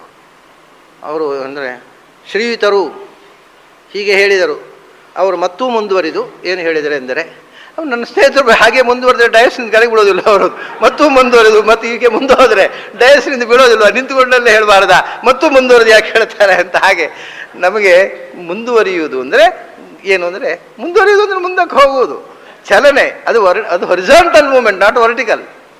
ಆ ಮುಂದುವರಿಯುವುದು ಅದನ್ನು ಚಲನೆ ಅಂತೀವಿ ನಾವು. ಅದು ಚರ. ಅಚರ ಅಂದರೆ ಹಾಗೆ ಹೊರಿಸಾಂಟಲ್ ಮೂವ್ಮೆಂಟ್ ಇಲ್ಲದೆ ಇರತಕ್ಕಂಥದ್ದು ಅಚರ. ಚರಾಚರಂ ಭೂತಂ, ಜಗತ್ನಲ್ಲಿ ಚಲಿಸುವ ಚಲಿಸದ ಜಡ, ಚೇತನದಲ್ಲಿಯೂ ಚಲಿಸುವ ಚೇತನ ಚಲಿಸದ ಚೇತನ, ಎಲ್ಲವೂ ಯಾವುದ್ಯಾವುದು ಇರಲಿ ನಾನು ಅದನ್ನು ಹುಟ್ಟಿಸಿದೆ ಅಷ್ಟೇ ಅಲ್ಲ. ಮತ್ತೆ ನತದಸ್ತಿ ವಿನಾ ಯತ್ಸ್ಯಾನ್ಮಯ, ಆ ಹುಟ್ಟಿದ ಮೇಲೆ ಕೂಡ ನನ್ನನ್ನು ಬಿಟ್ಟು ಇಂಡಿಪೆಂಡೆಂಟಾಗಿ ಯಾವುದಕ್ಕೂ ಯಾವ ಅಸ್ತಿತ್ವವೂ ಇಲ್ಲ. ಮಯಾ ವಿನಾ ನತದಸ್ತಿ. ಮಯಾ ವಿನಾ ಅಂದರೆ ನನ್ನನ್ನು ತೊರೆದು ನನ್ನನ್ನು ಬಿಟ್ಟು ತಾನೇ ತಾನಾಗಿ ಈ ಪ್ರಪಂಚದಲ್ಲಿ ಯಾವ ವಸ್ತುವೂ ಇಲ್ಲ. ಅದು ಹುಟ್ಟಿದ ಮೇಲೆ ಬೆಳೀಲಿಕ್ಕೂ ನಾನೇ ಒಳಗೆ ಕೂತು ಪ್ರೇರಣೆ ಮಾಡಬೇಕು, ಅದರ ಆಯುಸ್ಸು ಮುಗಿದಾಗ ಸಾಯಿಸ್ಲಿಕ್ಕೂ ನಾನೇ ಸಾಯಿಸಬೇಕು. ಅದೇ ತನ್ನಷ್ಟಕ್ಕೆ ಸಾಯ್ಲಿಕ್ಕೂ ಗೊತ್ತಿಲ್ಲ, ಅದಕ್ಕೆ ಬದುಕಲಿಕ್ಕೂ ಗೊತ್ತಿಲ್ಲ, ಸಾಯ್ಲಿಕ್ಕೂ ಗೊತ್ತಿಲ್ಲ. ಅದರಿಂದ ಈ ಕೆಲವು ಸಾಹಿತ್ಯಗಳು ಬರೀತಾರೆ, ಬದುಕಲು ಕಲಿಯಿರಿ, ಸಾಯಲು ಕಲಿಯಿರಿ. ಅದಕ್ಕೆ ಅದು ಗೊತ್ತಿಲ್ಲ ಒಬ್ಬ ಮನುಷ್ಯನಿಗೆ, ಸರಿಯಾಗಿ ಬದುಕಲಿಕ್ಕೂ ಗೊತ್ತಿಲ್ಲ, ಸರಿಯಾಗಿ ಸಾಯಲಿಕ್ಕೂ ಗೊತ್ತಿಲ್ಲ. ಅದಕ್ಕೆ ಬದುಕಲು ಕಲಿಯಿರಿ, ಸಾಯಲು ಕಲಿಯಿರಿ ಪುಸ್ತಕ. ಅದಕ್ಕೆ ಹೇಳ್ತಾನೆ, ನತದಸ್ತಿ ವಿನಾ ಯತ್ಸ್ಯಾನ್ ಮಯಾ ಭೂತಂ ಚರಾಚರಂ. ನನ್ನನ್ನು ಬಿಟ್ಟು ತಾನೇ ತಾನಾಗಿ ಪ್ರಪಂಚದಲ್ಲಿ ಯಾವ ವಸ್ತುವೂ ಇಲ್ಲ. ಇದು ನೋಡಿ, ಈ ಶ್ಲೋಕ ಒಂದು ದೊಡ್ಡ ವೈದಿಕ ಪರಂಪರೆಯ ಗೊಂದಲಕ್ಕೆ ಬಹಳ ಖಚಿತವಾದ ಉತ್ತರವನ್ನು ಕೃಷ್ಣ ಕೊಡ್ತಾನೆ. ವೈದಿಕ ಪರಂಪರೆಯಲ್ಲಿ ಎರಡು ಕಾನ್ಸೆಪ್ಟ್ಗಳು ಬೆಳೆದು ಬಂತಲ್ಲ, ಏನು ಅಹಂ ಬ್ರಹ್ಮಾಸ್ಮಿ ಅಂತ ಒಂದು, ನಾನೇ ದೇವರು, ನೀನು ಮೊದಲು ದೇವರನ್ನು ಉಪಾಸನೆ ಮಾಡು, ಮಾಡ್ತಾ ಮಾಡ್ತಾ ಮಾಡ್ತಾ ಮಾಡ್ತಾ ಕಡೆಗೆ ನೀನೇ ದೇವರಾಗಿ ಬಿಡ್ತೀಯಾ. ಭಾರಿ ಖುಷಿ ಆಯಿತು. ಹಾಗಾದ್ರೆ ಇವಾಗ ಪೂಜೆ ಮಾಡುವ, ಯಾಕೆಂದರೆ ಪೂಜೆ ಮಾಡಿ ಮಾಡಿ ಕೊನೆಗೆ ಅಲ್ಲಿ ಮೋಕ್ಷಕ್ಕೆ ಹೋದ್ಮೇಲೆ ಪೂಜೆ ಮಾಡ್ತಾ ಇರ್ಬೇಕಾದ್ರೆ ಹೋಗೋದು ಯಾಕೆ, ನಾನೇ ದೇವರಾಗಾದ್ರೆ ಒಂದು ಕೈ ನೋಡುವ ಅಂತ ಕೆಲವರಿಗೆ ಖುಷಿ ಆಯಿತು. ಹಾಗಾದ್ರೆ ತೊಂದರೆ ಇಲ್ಲ, ಪೂಜೆ ಮಾಡುವ ಅಂತ. ಇದು ಒಂದು ಮುಖ. ಅದು ಯಾಕೆಂದರೆ ಎಲ್ಲವೂ ಭಗವಂತನ, ನಿನ್ನನ್ನು ಬಿಟ್ಟು ಏನೂ ಇಲ್ಲ ಅಂತ ಹೇಳ್ತು ಶ್ರುತಿ.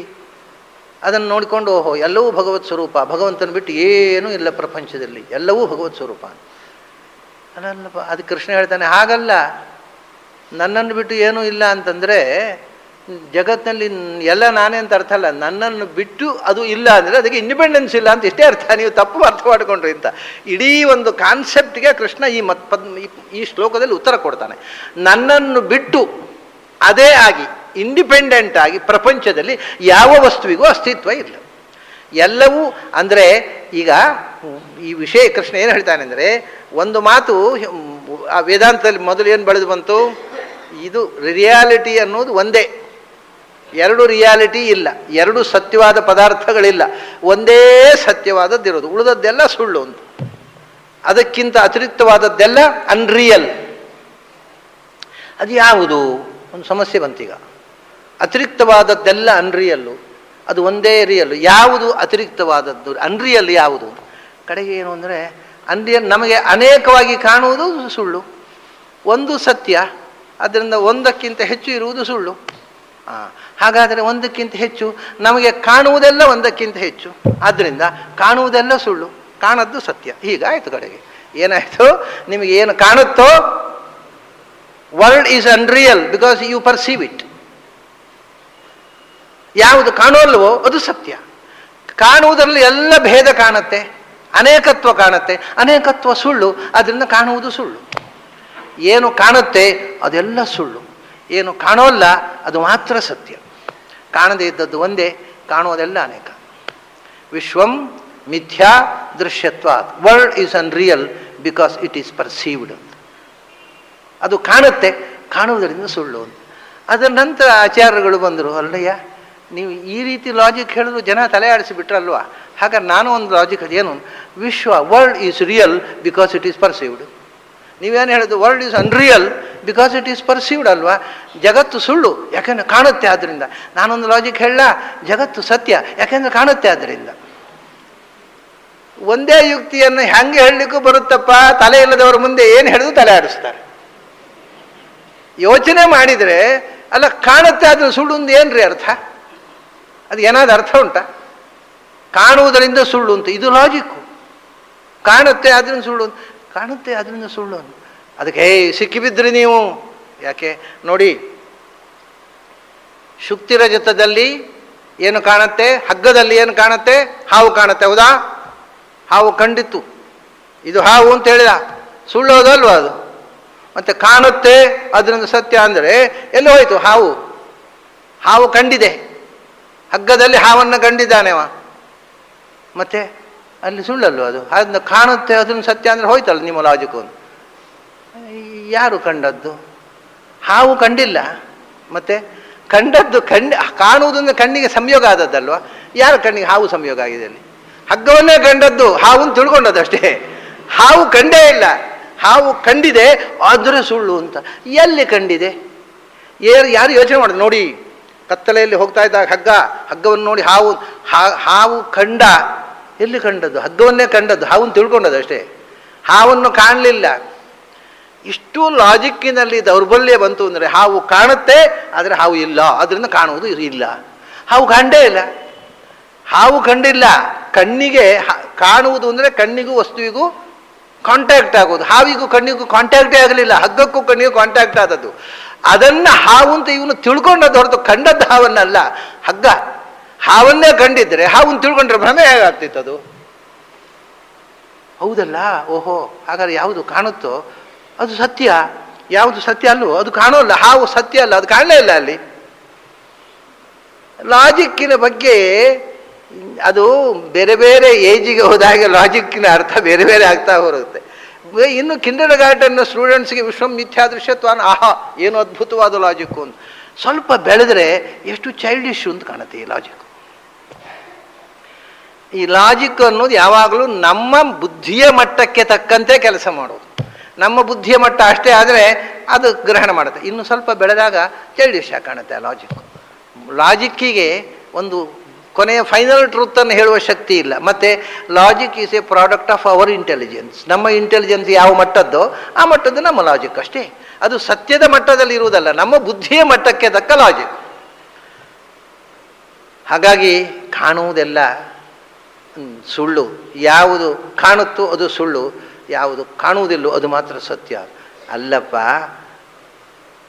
ಕಾಣುವುದು ಕೂಡ ಸತ್ಯ, ಕಾಣದೇ ಇರುವುದು ಸತ್ಯ. ಯಾವುದು ಕಾಣುವುದಿಲ್ಲ ಅದು ಇಲ್ಲ ಅಂತೇನೂ ಇಲ್ಲ. ನಾವು ಕಾಣದ ಸಂಗತಿಗಳು ತುಂಬ ಇದೆ, ಕಾಣದ ಸಂಗತಿಗಳು ಇವೆ, ಕಾಣುವ ಸಂಗತಿಗಳು ಇವೆ. ಕಾಣುವುದೂ ಸತ್ಯ, ಕಾಣದ್ದು ಕಾಣದೇ ಇರುವುದೂ ಸತ್ಯ. ಆದ್ದರಿಂದ ಮತ್ತೆ ಎಲ್ಲದರ ಹಿಂದೆ ಇರತಕ್ಕಂಥ ಭಗವಂತ ಅವನು ಕಾಣಿಸಿಕೊಳ್ಳುವವನು ಹೌದು, ಕಾಣದವನು ಹೌದು. ಅವರಿಗೆ ಎಲ್ಲರಿಗೂ ಕಾಣಿಸಿಕೊಳ್ಳಲ್ಲ. ಕಾಣಿಸಿಕೊಳ್ಬೇಕು ಅನ್ನಿಸಿದಾಗ ಯಾರಿಗೆ ಬೇಕಾದ್ರೂ ಕಾಣಿಸಿಕೊಳ್ತಾನೆ. ಅದರಿಂದ ಅವನು ಹಿ ಇಸ್ ಬೋತ್. ಅವನು ದೃಶ್ಯ ಮತ್ತು ಅದೃಶ್ಯ. ಯಾಕೆಂದರೆ ದೃಶ್ಯ ಪ್ರಪಂಚದೊಳಗೆ ತುಂಬಿರುವವನು ಅವನು. ಅದೃಶ್ಯನಾಗಿ ಅದೃಶ್ಯ ಪ್ರಪಂಚದಲ್ಲಿ ತುಂಬಿದ, ಅದು ಅದೃಶ್ಯವಾಯಿತು. ದೃಶ್ಯವಾಗಿ ದೃಶ್ಯ ಪ್ರಪಂಚದಲ್ಲಿ ಅದನ್ನು ಕಾಣುವ ರೂಪ ಕೊಟ್ಟ. ಹಾಗಾಗಿ ಅವನು ದೃಶ್ಯನೂ ಆಗ್ತಾನೆ, ಅದೃಶ್ಯನೂ ಆಗ್ತಾನೆ. ಅದೇನಾಯಿತು? ಎಲ್ಲವೂ ಇದೆ, ಆದರೆ ಯಾವುದೂ ಕೂಡ ಸ್ವತಂತ್ರವಾಗಿ ಇಲ್ಲ. ನತದಸ್ತಿ ವಿನಾ ಯತ್ಸ್ಯಾನ್ಮಯ. ಅಂದರೆ reality is of two kinds.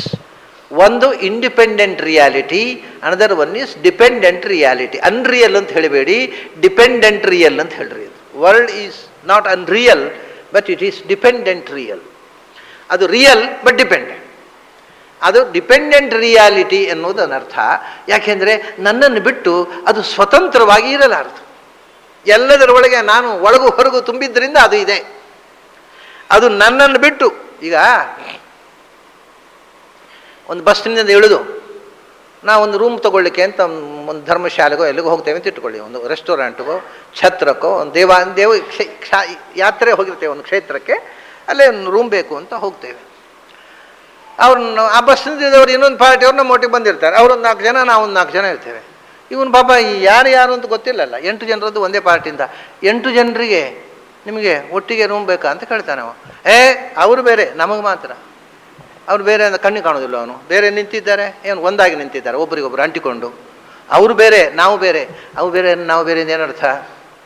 ಅವರು ಬೇರೆ ಅಂದರೆ they are not dependent on us. ಓಹೋ, ಅವರು real. That reality is not dependent on us. ನಮ್ಮ ಅಧೀನ ಅಲ್ಲ, ಅವರು ಬೇರೆ, ಅವರು ಸ್ವತಂತ್ರರು. ನಾವು ನಮ್ಮ 4 ಜನ ನಾವು ಸ್ವತಂತ್ರರು, ನಮಗೆ ಬೇರೆ ರೂಪ ಅವರು. ಹಾಗೆ ಅಲ್ಲಿ ಭಗವಂತನಲ್ಲಿ ಈ ಥರ ದೇವರು ಬೇರೆ ನಾವು ಬೇರೆ ಅಂತ ಹೇಳಲಿಕ್ಕೆ ಬರೋದಿಲ್ಲ. ಯಾಕೆಂದರೆ ದೇವರನ್ನು ಬಿಟ್ಟು ಅಸ್ತಿತ್ವ ಇಲ್ಲ. ಇಲ್ಲಿ ಆದರೆ ಅವರು ಬೇರೆ, ಅದು ಬೇರೆ ಪಾರ್ಟಿ, ನಮಗೆ ಸಂಬಂಧ ಇಲ್ಲ, ಅವ್ರಿಗೆ ಬೇರೆ ರೂಮ್ ಕೊಡಿ. ಆದ್ದರಿಂದ ಬೇರೆ ಅಲ್ಲ ಅಂದರೆ ಭಗವಂತನನ್ನು ಬಿಟ್ಟು ಬೇರೆಯಾದ ಸ್ವತಂತ್ರವಾದ ಅಸ್ತಿತ್ವ ಇಲ್ಲ ಅಂತ ಅರ್ಥ. ಅಂತ ಒಂದು ಹೊಸ ವ್ಯಾಖ್ಯಾನ. ನತದಸ್ತಿ ವಿನಾ ಯತ್ ಸ್ಯಾನ್ ಮಯಾಭೂತಂ ಚರಾಚರಂ. ಇಷ್ಟು ಹೇಳಿ ವಿಭೂತಿ ಹೇಳಿ ಮುಗಿಸ್ತಾನೆ ಕೃಷ್ಣ. ಅದು ಹೇಳ್ತಾನೆ, ನಾಂತೋಸ್ತಿ ಮಮ ದಿವ್ಯಾನಾಂ ವಿಭೂತೀನಾಂ ಪರಂತಪ. ನೀನು ಪರಂತಪ.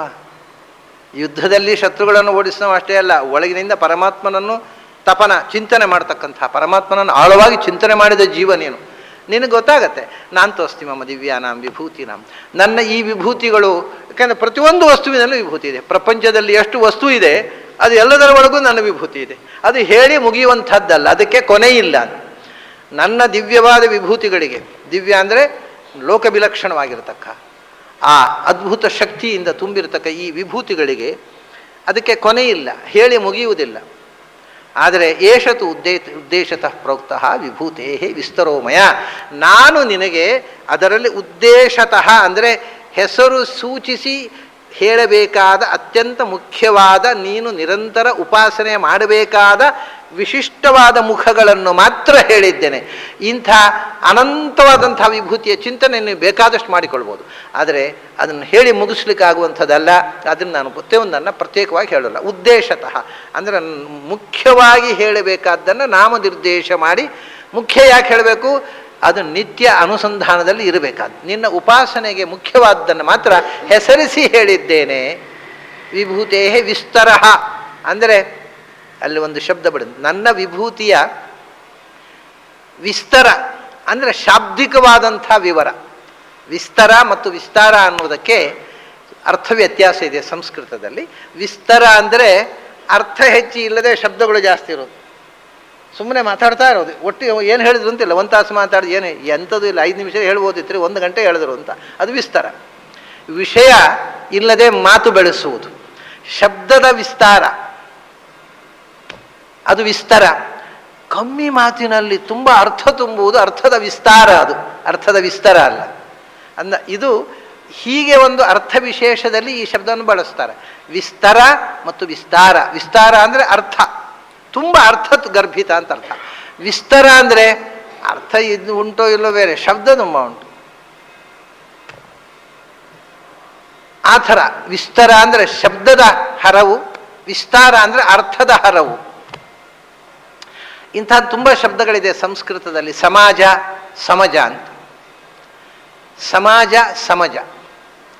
ಸಮಜ ಅಂತ ಶಬ್ದನ ಯಾರು ಬಳಸುವುದಿಲ್ಲ, ಆದರೆ ಸಂಸ್ಕೃತದಲ್ಲಿದೆ. ಸಮಾಜ ಅಂದರೆ ಮನುಷ್ಯರ ಗುಂಪು, ಸಮಜ ಅಂದರೆ ಪ್ರಾಣಿಗಳ ಗುಂಪು. ಹಾಗೆ ಒಂದು ಅಕ್ಷರ ದೀರ್ಘ ಹ್ರಸ್ವ ಆದಾಗ ಅದು ಬೇರೆ ಒಂದು ವಿಶಿಷ್ಟವಾದ ಅರ್ಥವನ್ನು ಕೊಡುತ್ತೆ. ಅದನ್ನೇ ಕೃಷ್ಣ ಹೇಳಿದ, ವಿಸ್ತರ ವಿಭೂತೇ ವಿಸ್ತರ ಉದ್ದೇಶ. ಅದರಿಂದ ನಾನು ಶಬ್ದದ ವಿಸ್ತಾರ ಮಾಡಲಿಲ್ಲ, ಆದರೆ ಅರ್ಥದ ವಿಸ್ತಾರ ಇದೆ ಅಂತಾಯ್ತು. ಇದನ್ನೇ ನೀನು ಯೋಚನೆ ಮಾಡಿದರೆ ಎಲ್ಲ ವಿಭೂತಿಗಳನ್ನು ಅಂತರ್ಭಾವ ಮಾಡುವಷ್ಟು ಅರ್ಥ ತುಂಬಿದ್ದೇನೆ, ಆದರೆ ಶಬ್ದ ಬಳಸಲಿಲ್ಲ ಹೆಚ್ಚು. ಯಾಕೆಂದರೆ ಕಮ್ಮಿ ಶಬ್ದಗಳಿಂದ ಹೆಚ್ಚು ಭಗವನ್ ಮಹಿಮೆಯನ್ನು ನಿನಗೆ ಹೇಳಿದ್ದೇನೆ. ಹಾಗಾದರೆ ಒಟ್ಟು ಏನು ಹೇಳಿದಾಗಾಯಿತು? ಯದ್ಯದ್ ವಿಭೂತಿಮತ್ಸತ್ವಂ ಶ್ರೀಮದೂರ್ಜಿತಮೇವ ವಾ ತತ್ತದೇವಾವಗಚ್ಛತ್ವಂ ಮಮ ತೇಜೋಂಶ ಸಂಭವಂ. ಇಷ್ಟು ವಿಷಯ ಒಟ್ಟಿಗೆ ನೀನು ಏನು ತಿಳ್ಕೋಬೇಕು ಅಂದರೆ, ಯದ್ಯತ್ ವಿಭೂತಿಮತ್ ಸತ್ವಂ. ಜಗತ್ತಿನಲ್ಲಿ ಸತ್ವ ಅಂದರೆ ವಸ್ತು ಅಂತ ಅರ್ಥ, ಸತ್ವ ಅಂದರೆ ಜೀವ ಅಂತ ಅರ್ಥ. ಇಲ್ಲಿ ಚೇತನ ಜಡ ಎರಡರ್ಥ ಹಾಗೆ ಹಿಂದೆ ನಾವು ಮಾಡಿದೆವು. ಭೂತಶಬ್ದ ಹಾಗೆ ಸತ್ವ ಅಂದರೆ ಯಾವುದೇ ಪದಾರ್ಥವನ್ನು ಸತ್ವ ಅಂತ ಹೇಳ್ತಾರೆ, ಅಥವಾ ಜೀವ. ಈ ಜಗತ್ತಿನಲ್ಲಿ ಇಲ್ಲಿ ವಿಶೇಷವಾಗಿ ಚೇತನ, ಒಂದು ಚೇತನ ಇದೆ. ಆ ಚೇತನ ಏನು ಅಂದರೆ ವಿಭೂತಿ. ಮತ್ತು ಒಂದು ವ್ಯಕ್ತಿ, ಅವನಲ್ಲಿ ಆ ಉಳಿದವರಲ್ಲಿ ಇಲ್ಲದ ಒಂದು ವಿಶಿಷ್ಟವಾದ ಭೂತಿ, ಎತ್ತರ, ಉನ್ನತಿ, ವೈಶಿಷ್ಟ್ಯ ಅಂತ ಇಟ್ಕೊಳ್ಳಿ ಇದೆ. ಒಬ್ಬ ವ್ಯಕ್ತಿಯಲ್ಲಿ ಉಳಿದವರಲ್ಲಿ ಕಾಣದ ಒಂದು ವೈಶಿಷ್ಟ್ಯವನ್ನು ನೀನು ಕಾಣ್ತೀಯ, ಕೃಷ್ಣ ಹೇಳ್ತಾನೆ. ಈಗ ಭೀಮಸೇನ, ಅರ್ಜುನ, ಭೀಷ್ಮಾಚಾರ್ಯರು, ದ್ರೋಣಾಚಾರ್ಯರು, ಇದು ವಿಚಿತ್ರವಾದ ವಿಶಿಷ್ಟವಾದ ವ್ಯಕ್ತಿತ್ವಗಳು ಆ ಕಾಲದಲ್ಲಿ. ಅದು ನಮ್ಮ ಕಾಲದಲ್ಲಿಯೂ ನಾವು ನೋಡಬಹುದು. ಒಬ್ಬ ವ್ಯಕ್ತಿಯಲ್ಲಿ ವಿಶಿಷ್ಟವಾದಂಥ ವದಾನ್ಯತೆ, ಔದಾರ್ಯ, ಬೇಕಾದಷ್ಟು ಸಂಪತ್ತು, ಅದನ್ನು 2 ಕೈಯಿಂದಲೂ ಬೊಗಸೆ ದಾನ ಮಾಡತಕ್ಕಂಥ ಔದಾರ್ಯ. ಅಂಥ ವ್ಯಕ್ತಿಗಳನ್ನು ವಿಲಕ್ಷಣ. ಯಾಕೆಂದರೆ ಶ್ರೀಮಂತಿಕೆ ಬಹಳ ಜನ ಹತ್ರ ಇರಬಹುದು, ಆ ಶ್ರೀಮಂತಿಕೆಯನ್ನು ಒಳ್ಳೆಯ ಕೆಲಸಕ್ಕೆ ಉಪಯೋಗ ಮಾಡೋ ಬುದ್ಧಿ ಇರುತ್ತಾ ಅಂತೇವೆ, ನಾವೇ ಅಂತೇವೆ. ಅದು ದೊಡ್ಡ ಸಂಗತಿಯಪ್ಪ. ಶ್ರೀಮಂತಿಕೆ ಅದನ್ನು ನಾನು ಹಿಂದೊಮ್ಮೆ ಒಬ್ಬರ ಕಥೆ ಹೇಳಿದ್ದೆ. ಅವರು ಹೋಟೆಲಿಯರು, ಒಬ್ಬರು ಹೋಟೆಲ್ ಪ್ರೊಪ್ರೈಟ್ರು.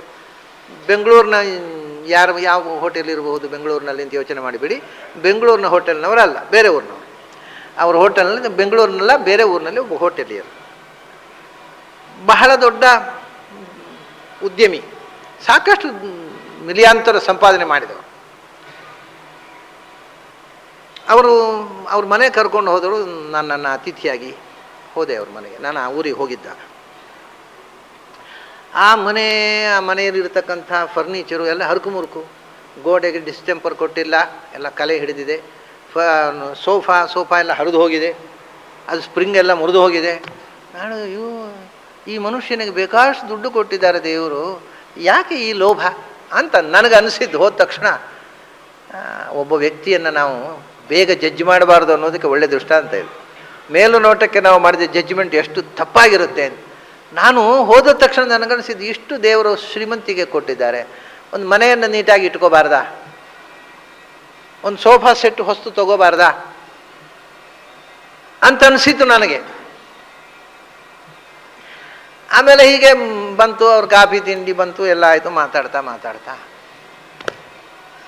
ನಾನು ವಿಷಯಗಳು ಯಾವುದೋ ಎಲ್ಲ ಪಬ್ಲಿಕೇಶನ್ನು, ಯಾವ ಪುಸ್ತಕ ಆಗ್ತಾ ಇದೆ ಏನು ಅಂತೆಲ್ಲ ವಿಚಾರಿಸಿದರು. ನಾನು ಹೇಳಿದೆ, ಇಂಥದ್ದು ಯಾವುದೋ ಎಲ್ಲ ಒಂದೊಂದೇ ಮಾಡ್ತಾ ಇದ್ದೀನಿ. ಅವರು ಹೇಳಿದರು, ಆಚಾರ್ಯರೇ, ನೀವು ಬರೆದಂಥ ಯಾವ ಪುಸ್ತಕವೂ ಅದು ಮ್ಯಾನುಸ್ಕ್ರಿಪ್ಟ್ನ ರೂಪದಲ್ಲಿ ಮನೆಯಲ್ಲಿ ಉಳಿಬಾರ್ದು. ನೀವು ಏನು ಬರೆದಿರೋ ಅದನ್ನು ಪ್ರಸಿ ಕಳಿಸಿಬಿಡಿ. ನನ್ನ ಹತ್ರ ಕೇಳೋದು ಬೇಡ. ಅವ್ರು ಹೇಳಿದ ಮಾತಿದು, ಪ್ರಸಿ ಕಳಿಸಿಬಿಡಿ. ಆಮೇಲೆ ಪ್ರೆಸ್ಸಿನ ಪ್ರಿಂಟ್ ಆದಮೇಲೆ ಅದರ ಬಿಲ್ ಎಷ್ಟಾಯಿತು ಅಂತ ಒಂದು ಕಾರ್ಡ್ ಕಳಿಸ್ಬಿಡಿ, ನಾನು ಕೊಡ್ತೀನಿ. ಅದು ಪ್ರಕಟ ಆಗಬೇಕು, ಅದು ನಿಮ್ಮ ಮನೆಯಲ್ಲೇ ಉಳಿಬಾರ್ದು. ಓಹೋ, ಆಗ ನಾನು ತಿಳ್ಕೊಂಡಾಗಿ ಈ ಮನುಷ್ಯ ಲೋಭಿ ಅಲ್ಲ, ಏನೋ ಸಮಥಿಂಗ್, ಏನೋ ಒಂದು ವೈಶಿಷ್ಟ್ಯ ಇದೆ ಇವರಲ್ಲಿ ಅಂತ. ಮತ್ತು ಅವ್ರನ್ನ ಕೆದಕಿ ಮಾತಾಡುವಾಗ ಅವರು ಹೇಳ್ತಾರೆ, ಆಚಾರ್ಯರೇ, ನನಗೆ ಭಗವಂತ ಸಾಕಷ್ಟು ದುಡ್ಡು ಕೊಟ್ಟಿದ್ದಾನೆ, ಆದರೆ ಅದು ನನ್ನ ಮನೆಯಲ್ಲಿ ಸುಖ ಭೋಗ ಮಾಡಲಿಕ್ಕೋಸ್ಕರ ದೇವರು ಕೊಟ್ಟ ದುಡ್ಡಲ್ಲ. ಮನೆಗೋಸ್ಕರ ಯಾಕೆ ಖರ್ಚು ಮಾಡಲಿಲ್ಲ ಅಂದರೆ, ನಾನು ಸುಖ ಪಡಲಿಕ್ಕೋಸ್ಕರ ಕೊಟ್ಟದ್ದಲ್ಲ, ನಾನು ಬರಿಯ ಕ್ಯಾಶಿಯರು. ಅವ್ರು ಹೇಳಿದ ಶಬ್ದ ಇದು. ಬ್ಯಾಂಕಿನಲ್ಲಿ ಒಬ್ಬ ಕ್ಯಾಶಿಯರ್ ಇರ್ತಾನೆ, ಸಾಯಂಕಾಲ ಯಾರ್ಯಾರು ಅಕೌಂಟಿಗೆ ಸೇರಿದೋ ಅವರಲ್ಲಿ ಎಂಟ್ರಿ ಮಾಡಿ ಅವ್ರ ಮನೆಗೆ ಹೋಗ್ಬೇಕು ಹೊರತು ಅವ್ನು ಕಿಸೆ ಹಾಕೊಂಡು ಹೋಗೋ ಹಂಗಿಲ್ಲ. ನಾನು ದೇವರು ನನ್ನನ್ನು ಕ್ಯಾಶಿಯರ್ ಆಗಿ ಅಪಾಯಿಂಟ್ ಮಾಡಿದ್ದಾನೆ. ಯಾಕೆಂದರೆ ಯಾರಿಗೆ ಅಗತ್ಯ ಉಂಟೋ ಅವರಿಗೆ ಕೊಡುವಂತ ನನ್ನನ್ನು ನನ್ನ ಕೈಯಲ್ಲಿ ಕೊಟ್ಟಿದ್ದಾನೆ. ನನ್ನ ಮನೆಗೋಸ್ಕರ, ನನ್ನ ಸ್ವಂತ ಸುಖಕ್ಕೋಸ್ಕರ ನಾನು ಇದನ್ನು ಉಪಯೋಗಿಸಬಾರ್ದು, ಉಪಯೋಗಿಸಿ ನನಗೆ ದಕ್ಕಲಿಕ್ಕಿಲ್ಲ ಅಂದರು. ಎಂಥ ಫಿಲಾಸಫಿ ರೀ! Great man. ಹೋಟೆಲಿಯರ್ ಅವರು, ವೇದಾಂತ ಓದಿಲ್ಲ. ವೇದಾಂತ ಓದಿದವರು ಅವ್ರ ಪಾದ ಸೇವೆ ಮಾಡಬೇಕು, ನೀರು ಕುಡಿಬೇಕು ಕಾಲು ತೊಳೆದು. He was such A great man. ಏನು ಕಾನ್ಸೆಪ್ಟ್ ಅದು! ಇದು ಏನು ಅಂದರೆ, ಇಂಥ ಒಂದು ವಿಚಿತ್ರವಾದ ಶಕ್ತಿ ಕೆಲವರಿಗೆ ಕೊಟ್ಟು ಬಿಡ್ತಾನೆ ಭಗವಂತ. ವಿಚಿತ್ರವಾದಂಥ ಒಂದು ಮನನ, ವಿಚಿತ್ರವಾದ ಒಂದು ಚಿಂತನ ಕೊಟ್ಟು ಬಿಡ್ತಾನೆ, ಸಜ್ಜನಿಕೆ ಕೊಟ್ಟು ಬಿಡ್ತಾನೆ.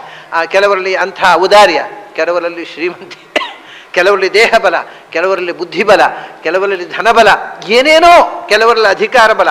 ಯಾರು ಯೋಚನೆ ಮಾಡಿದಷ್ಟು ಎತ್ತರಕ್ಕೆ ಏರಿಸಿಬಿಡ್ತಾನೆ. ಕಲ್ಪನೆ ಮಾಡಿದೆ. ಒಬ್ಬರು ಶ್ರೀಮಂತರು ನನ್ನ ಹತ್ರ ಒಂದು ಮಾತು ಹೇಳಿದ್ದು. ಅದು ಅಂದರೆ, ಅವರಿಗೆ ದುಡ್ಡು ಬರ್ತದೆ, ಈ ದುಡ್ಡನ್ನು ನೋಡಿ ಹೇಸಿ ಆಗಲಿ ಶುರುವಾಯಿತು. ಅಷ್ಟು ಶ್ರೀಮಂತಿಗೆ ಬಂತು. ದುಡ್ಡನ್ನು ನೋಡಿ ಅಸಹ್ಯ ಆಗೋದು. ಏನು ಮಾಡೋದು ಈ ದುಡ್ಡು, ಯಾಕೆ ಬರುತ್ತೆ ಅಂತ ನನ್ನ ಹತ್ರ ಬಾಯಿ ಬಿಟ್ಟು ಹೇಳಿದ್ರು. ದುಡ್ಡು ಎಷ್ಟು ಬರ್ತಾ ಇದೆ ಅಂದರೆ ಆಚಾರ್ಯರೇ, ಬೇಡ ಅನಿಸಿದೆ ನನಗೆ, ಅಷ್ಟು ಬರ್ತಾ ಇದೆ.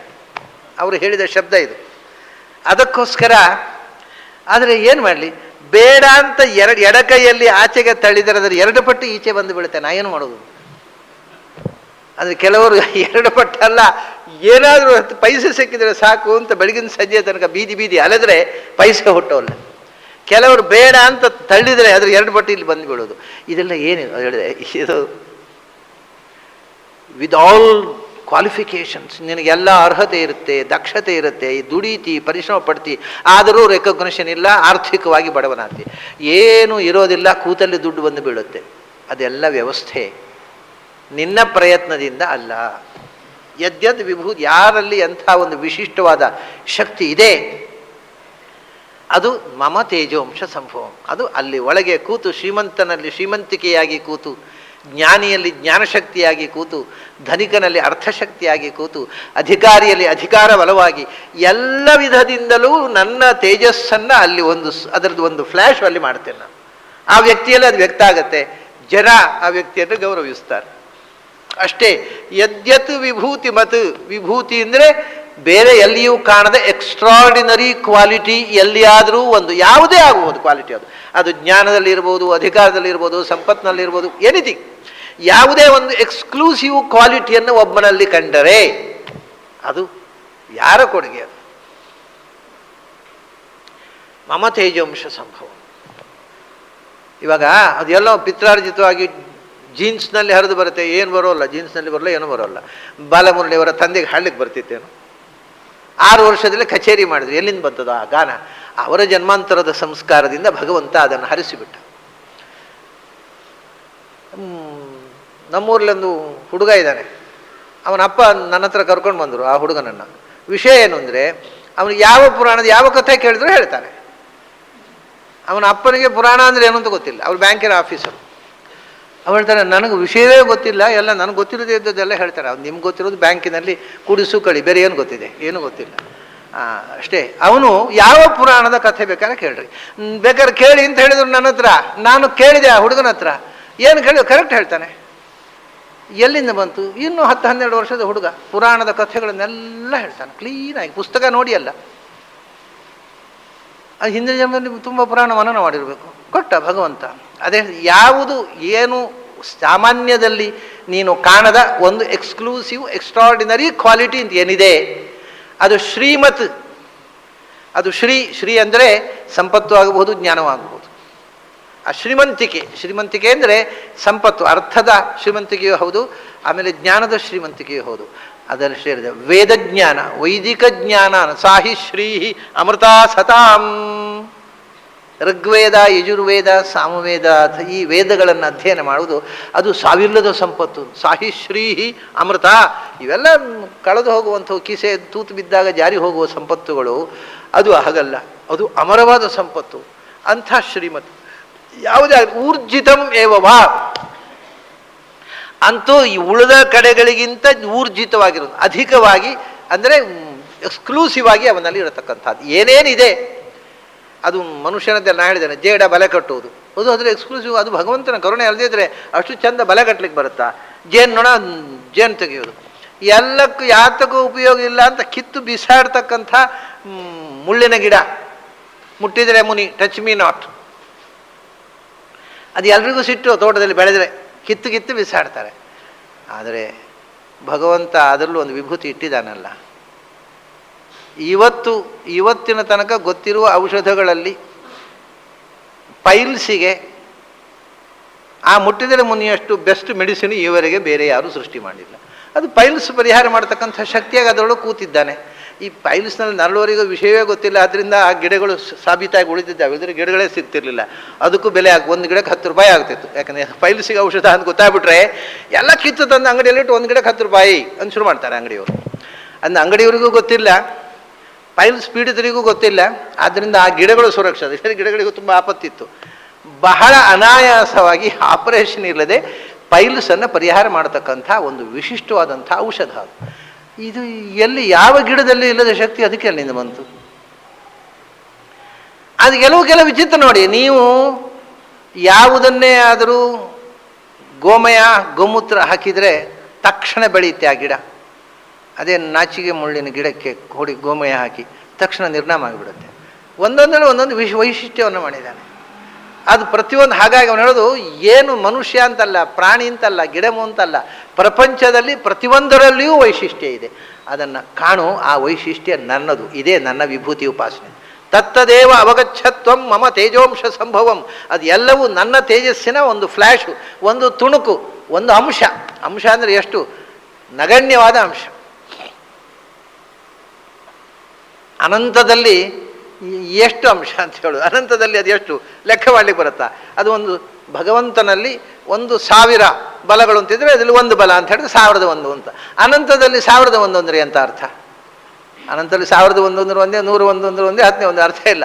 ಆದ್ದರಿಂದ ಅದು ಒಂದು ಅಂಶ. ಆದರೆ ಅಂಶ ಅಂದರೆ ಅಂಶ ಅಲ್ಲ ಅದು. ಯಾಕೆಂದರೆ ಅದು ಅಖಂಡ. ಭಗವಂತನ ಒಂದು ಅಂಶವು, ಭಗವಂತನ ಒಂದು ರೂಪ, ಇನ್ನೊಂದು ರೂಪ, ಎರಡೂ ಸಮಾನ, ಎರಡೂ ಅಭಿನ್ನ. ಒಂದು ರೂಪದಲ್ಲಿ ಭಗವಂತನ ಕಣ್ಣು, ಭಗವಂತನ ಕಿವಿ, ಭಗವಂತನ ಕಾಲು ಬೇರೆ ಬೇರೆ ಅಲ್ಲ. ಭಗವಂತನ ಜ್ಞಾನ, ಭಗವಂತನ ಆನಂದ ಬೇರೆ ಅಲ್ಲ. ಅವನ ಗುಣ ಬೇರೆ ಅಲ್ಲ, ಅವನ ಅವಯವ ಬೇರೆ ಅಲ್ಲ, ಅವನ ರೂಪಗಳು ಬೇರೆ ಅಲ್ಲ. ಅದರಿಂದ ಒಂದು ಅಂಶ ಅಂದರೆ ಅದು ಎಲ್ಲವೂ ಹೌದು ಅಂದ. ಅದನ್ನ ಹೇಳ್ತಾನೆ, ಅಥವಾ ಬಹುನೈತೇನ ಕಿಂ ಜ್ಞಾತೇನ ತವ ಅರ್ಜುನ. ಬಹಳ ವಿಷಯ ತಿಳಿದು ಏನಾಗಬೇಕು? ಒಂದೊಂದನ್ನೇ ಪ್ರತ್ಯೇಕವಾಗಿ ತಿಳಿದು ಏನಾಗಬೇಕು? ವಿಷಯ ಗೊತ್ತಾಯ್ತಲ್ಲ. ಯಾವುದನ್ನು ನೋಡಿದರೂ ಕೂಡ ಪ್ರತಿಯೊಂದು ವಸ್ತುವಿನ ಒಳಗೂ ಒಂದು ವಿಚಿತ್ರ ಶಕ್ತಿಯಾಗಿ ನಾನಿದ್ದೇನೆ, ಅದನ್ನು ಅಬ್ಸರ್ವ್ ಮಾಡು ಅಷ್ಟೇ. ಇನ್ನೇನು ಹೇಳಬೇಕಾದಿಲ್ಲ. ವಿಭೂತಿಯ ಕೊನೆಯ ಸಾರ ಅಂದರೆ ಬಹುನಾತ್ರ ಕಿಮುಕ್ತೇನ ಅಥವಾ ಬಹುನೈತೇನ ಕಿಂ ಜ್ಞಾತೇನ ತವ ಅರ್ಜುನ. ಭಾರೀ ವಿಷಯ ಒಂದೊಂದನ್ನೇ ಇಂಡಿವಿಜುವಲ್ ಆಗಿ ತಿಳ್ಕೊಂಡು ಪ್ರತಿಯೊಬ್ಬ ಅದು ಆಗುವಂಥದ್ದಲ್ಲ. ಪ್ರತಿಯೊಬ್ಬ ವ್ಯಕ್ತಿಯಲ್ಲಿ ಇವರಲ್ಲಿ ಏನು ವೈಶಿಷ್ಟ್ಯ ಇದೆ, ಅವರಲ್ಲಿ ಏನು ವೈಶಿಷ್ಟ್ಯ ಇದೆ, ಅವರಲ್ಲಿ ಏನು ವೈಶಿಷ್ಟ್ಯ ಇದೆ, ಅದು ಬಿಡು. ಮತ್ತು ಎಲ್ಲದರೊಳಗೂ ಭಗವಂತ ವಿಚಿತ್ರ ವಿಭೂತಿಯಾಗಿದ್ದಾನೆ ಅಷ್ಟು ತಿಳ್ಕೊ. ಪ್ರತಿಯೊಬ್ಬರಲ್ಲಿ ಏನು ವೈಶಿಷ್ಟ್ಯ ಇದೆ ಅಂತ ಸ್ಟಡಿ ಮಾಡಲಿಕ್ಕೆ ಹೋಗಬೇಡ. ಅದು ನಿನಗೆ ಆಗುವಂಥದ್ದಲ್ಲ, ಅಗತ್ಯವೂ ಅಲ್ಲ. ಅದನ್ನೆಲ್ಲ ಪ್ರತ್ಯೇಕವಾಗಿ ತಿಳಿದು ಏನೂ ಆಗಬೇಕಾಗಿಲ್ಲ, ಮತ್ತು ತಿಳಿಯುವುದು ಸಾಧ್ಯವೂ ಇಲ್ಲ. ಮತ್ತೇನು? ವಿಷ್ಟಭ್ಯಾಹಮಿದಂ ಕೃತ್ಸ್ನಂ ಏಕಾಂಶೇನ ಸ್ಥಿತೋ ಜಗತ್. ಇಡೀ ವಿಶ್ವವನ್ನು ನಾನು ನನ್ನ ಒಂದು ಸಾಮರ್ಥ್ಯದ ಒಂದು ತುಣುಕಿನಿಂದ ಇಡೀ ವಿಶ್ವವನ್ನು ವ್ಯಾಪಿಸಿ ತುಂಬಿ ಶಕ್ತಿ ಕೊಟ್ಟು ನಿಂತಿದ್ದೇನೆ ಅಷ್ಟೇ. ಒಂದು ತುಣುಕು ಅಂದರೂ ಅವನ ಅಖಂಡ, ಎಲ್ಲವೂ ಒಂದೇ. ಅದಕ್ಕೆ ಒಂದು ತುಣುಕಿನಿಂದ ಅದು ಒಂದು ಕಾಲಿನ ಉಗುರು ಆಗಬಹುದು, ಒಂದು ತಲೆ ಕೂದಲಾಗಬಹುದು, ಒಂದು ಬೆರಳಾಗಬಹುದು, ಒಂದು ಕುಡಿಗಣ್ಣ ನೋಟ ಆಗಬಹುದು, ಒಂದು ಕಣ್ಣಾಗಬಹುದು, ಒಂದು ಕಿವಿ ಆಗ್ಬೋದು, ಒಂದು ರೂಪ ಇನ್ನೊಂದು ರೂಪ ಆಗಬಹುದು, ಒಂದು ಅವಯವ ಆಗ್ಬೋದು, ಜ್ಞಾನ ಆಗ್ಬೋದು, ಆನಂದ ಆಗ್ಬೋದು, ಎಲ್ಲವೂ ಒಂದೇ. ಅದು ಜ್ಞಾನ ಆನಂದ ರೂಪ, ಆನಂದ ಜ್ಞಾನ ರೂಪ. ಜ್ಞಾನ ಸುಖ ಸುಖ ಸ ವಿಷ್ಣು ಪರಮಾಕ್ಷರ ಅಂತ ಉಪನಿಷತ್ತು ಶ್ರುತಿ ಹೇಳುತ್ತೆ. ಸದ್ದೇಹ ಸುಖ ಗಂಧಶ್ಚ. ಅವನ ದೇಹದ ಕಂಪು ಮತ್ತು ಅವನ ಆನಂದ ಎರಡು ಒಂದೇ. ಯಾಕಂದ್ರೆ ನಮ್ಮಲ್ಲಿ ಕಂಪು ಅಂದರೆ ಮೈಯಿಂದ ಬರುವಂಥದ್ದು, ಬೆವರಿದಾಗ ಬರುವ ದುರ್ವಾಸನೆ. ಅದು ಜ್ಞಾನ ಬೇರೆ, ಆ ಕಂಪು ಅವನು ಜ್ಞಾನಾನಂದ ಸ್ವರೂಪ, ಅವನ ದೇಹವೇ ಜ್ಞಾನಾನಂದಮಯ. ಆದ್ದರಿಂದ ಅವನ ಆನಂದ ಅಂದರು, ಆ ಕಂಪು ಅಂದರೂ ಒಂದೇ, ಆ ಪರಾಕ್ರಮ, ಆ ಜ್ಞಾನ ಅಂದರೂ ಒಂದೇ. ಎಲ್ಲವೂ ಅಖಂಡವಾಗಿರತಕ್ಕಂಥ ಜ್ಞಾನಾನಂದ ಸ್ವರೂಪವಾದಂಥ ಅನಂತ ರೂಪಗಳು, ಅವು ಎಲ್ಲವೂ ಒಂದೇ. ಆದ್ದರಿಂದ ಏಕಾಂಶೇನ ಇಡೀ ವಿಶ್ವ ಪಾದೋಸ್ಯ ವಿಶ್ವಾಭೂತ ನಿತ್ರಿಪಾದಸ್ಯ ಮೃತಂದಿವಿ. ಒಂದು ಅಂಶ ಅಂದರೆ ನನ್ನ 3 ಅಂಶಗಳು, ಭಗವಂತನ 4 ರೂಪಗಳಲ್ಲಿ 3 ರೂಪಗಳು ಮುಕ್ತ ಸ್ಥಾನದಲ್ಲಿ ಮುಕ್ತರ ಜೊತೆಗೆ ವಿಹಾರ ಮಾಡ್ತಾ ಇದ್ದರೆ ನನ್ನ ಒಂದು ರೂಪ ಈ ಭೂಮಿಯನ್ನು ಧಾರಣೆ ಮಾಡಿದೆ ಅನ್ನೋದು ಒಂದು. ಹೀಗೆ ಜಗತ್ತಿನಲ್ಲಿ ಮುಕ್ತಾಮುಕ್ತ ನಿಯಾಮಕನಾಗಿ ಸಮಸ್ತ ವಸ್ತುವಿನ ಒಳಗೂ ಅನಂತ ರೂಪಗಳಿಂದ ತುಂಬಿ ನಾನು ವಿಶ್ವರೂಪನಾಗಿದ್ದೇನೆ. ಹಾಗಾದರೆ ಅದನ್ನು ನೋಡಬೇಕು ಅಂತ ಅರ್ಜುನಿಗೆ ಮುಂದೆ ಬರುವಂಥ ಪ್ರಶ್ನೆ. ನಾನೇ ವಿಶ್ವದಲ್ಲಿ ತುಂಬಿರುವ ವಿಶ್ವರೂಪ ನಾನು. ವಿಶ್ವರೂಪಂ ಹರಿಣಂ ಜಾತವೇದಸಂ, ಇದು ವೇದದಲ್ಲಿ ಬಂದು ವಿಶ್ವರೂಪಂ ಹರಿಣಂ ಜಾತವೇದಸಂ. ವಿಶ್ವರೂಪಂ ಇಡೀ ವಿಶ್ವಕ್ಕೆ ರೂಪ ಕೊಟ್ಟವ, ವಿಶ್ವದಲ್ಲಿಯೂ ಅದಕ್ಕೆ ರೂಪವನಾಗಿ ಅದರ ಒಳಗೆ ಕೂತವ. ಯಾರವ? ಸೂರ್ಯ. ಸೂರ್ಯಾಂತರ್ಗತನಾಗಿ ಎಲ್ಲರಿಗೂ ವಿಶ್ವರೂಪ ಅವನು. ವಿಶ್ವಕ್ಕೂ ರೂಪ ಕೊಟ್ಟವ ಅವನು. ಸೂರ್ಯೋದಯ ವಿಶ್ವಕ್ಕೂ ಅವನು ಎದುರು ಕಾಣ್ತಾನೆ.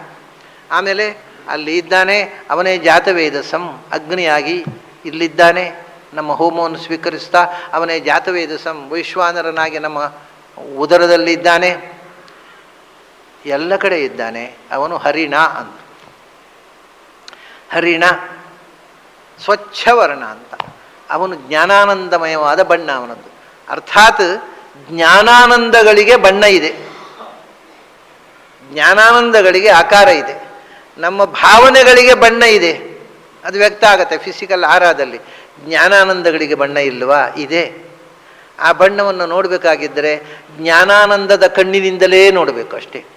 ಈ ಕಣ್ಣಿಗೆ ಜ್ಞಾನಾನಂದ ಕಾಣೋಲ್ಲ. ಜ್ಞಾನಾನಂದದ ಕಣ್ಣು ಎಲ್ಲಿದೆ? ನಿಮ್ಮ ಸ್ವರೂಪ ಅಂದರೆ ಜ್ಞಾನಾನಂದಮಯವೇ. ಅದು ಜೀವಸ್ವರೂಪ ಅನ್ನೋದು ಜ್ಞಾನಾನಂದಮಯ. ಆದ್ದರಿಂದ ಜೀವಸ್ವರೂಪದ ಕಣ್ಣಿನಿಂದ ನೋಡ್ರಿ, ಆ ಬಣ್ಣ ಕಾಣುತ್ತೆ. ಭಗವಂತನನ್ನು ಕಾಣಬೇಕಾಗಿದ್ದರೆ ಆತ್ಮಾನಂ ರಥಿನಂ ವಿದ್ಧಿ ಶರೀರಂ ರಥಮೇವಚ.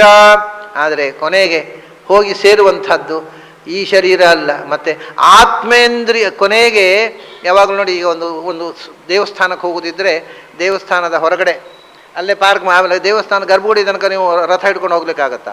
ನೀವು ಕಾರ್ನಲ್ಲಿ ಹೋಗ್ಬೋದು. ಕಾರ್ನಲ್ಲಿ ಹೋದರೆ ಅದು ಎಲ್ಲೇ ನಿಲ್ಲಿಸ್ಬೇಕು, ಪಾರ್ಕ್ ಮಾಡಬೇಕು. ಆಮೇಲೆ ದೇವರ ಹತ್ರ ಹೋಗುವಾಗ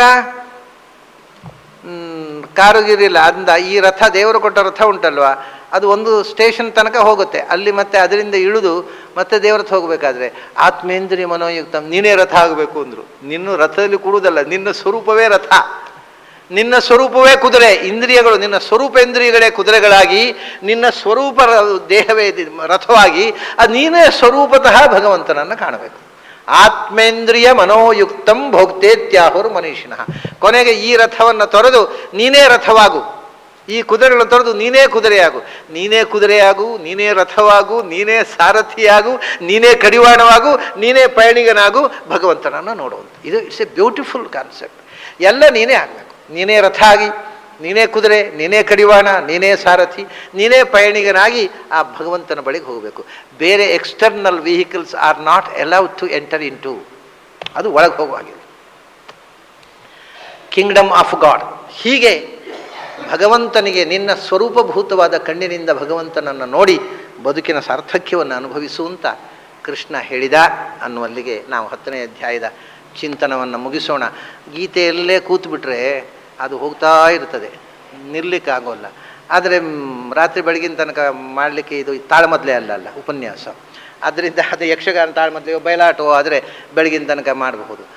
ಹಾಗಾಗಿ ನಾವು ಒಂದು ಘಟ್ಟದಲ್ಲಿ ನಿಲ್ಲಿಸಲೇಬೇಕು. ನಿಲ್ಲಿಸುವುದು ನಾವು ನೀವು ಕೂತು ಗೀತೆಯ ಚಿಂತನವನ್ನು. ಈಗ ನಾವು ಮನೆ ಕಡೆ ಹೋಗುವಾಗ ನಾನು ನನ್ನಷ್ಟಕ್ಕೆ ಗೀತೆಯ ಚಿಂತನೆ ಮಾಡ್ತೇನೆ, ನೀವು ಮನೆ ಹೋಗುವಾಗ ನೀವು ನಿಮ್ಮಷ್ಟಕ್ಕೆ ಗೀತೆಯ ಚಿಂತನೆ. ಗೀತೆಯ ಚಿಂತನೆಗೆ ವಿರಾಮ ಅಲ್ಲ, ಪ್ರವಚನಕ್ಕೆ ಮಾತ್ರ ವಿರಾಮ. ಆ ವಿರಾಮದ ಜೊತೆಗೆ ಈ ಬಾರಿಯ 10ಮ ಅಧ್ಯಾಯದ ಚಿಂತನವನ್ನು ಮುಗಿಸೋಣ. ತಮಗೆಲ್ಲ ಅಭಿನಂದನೆಗಳು ಮತ್ತು ಅಭಿವಂದನೆಗಳು.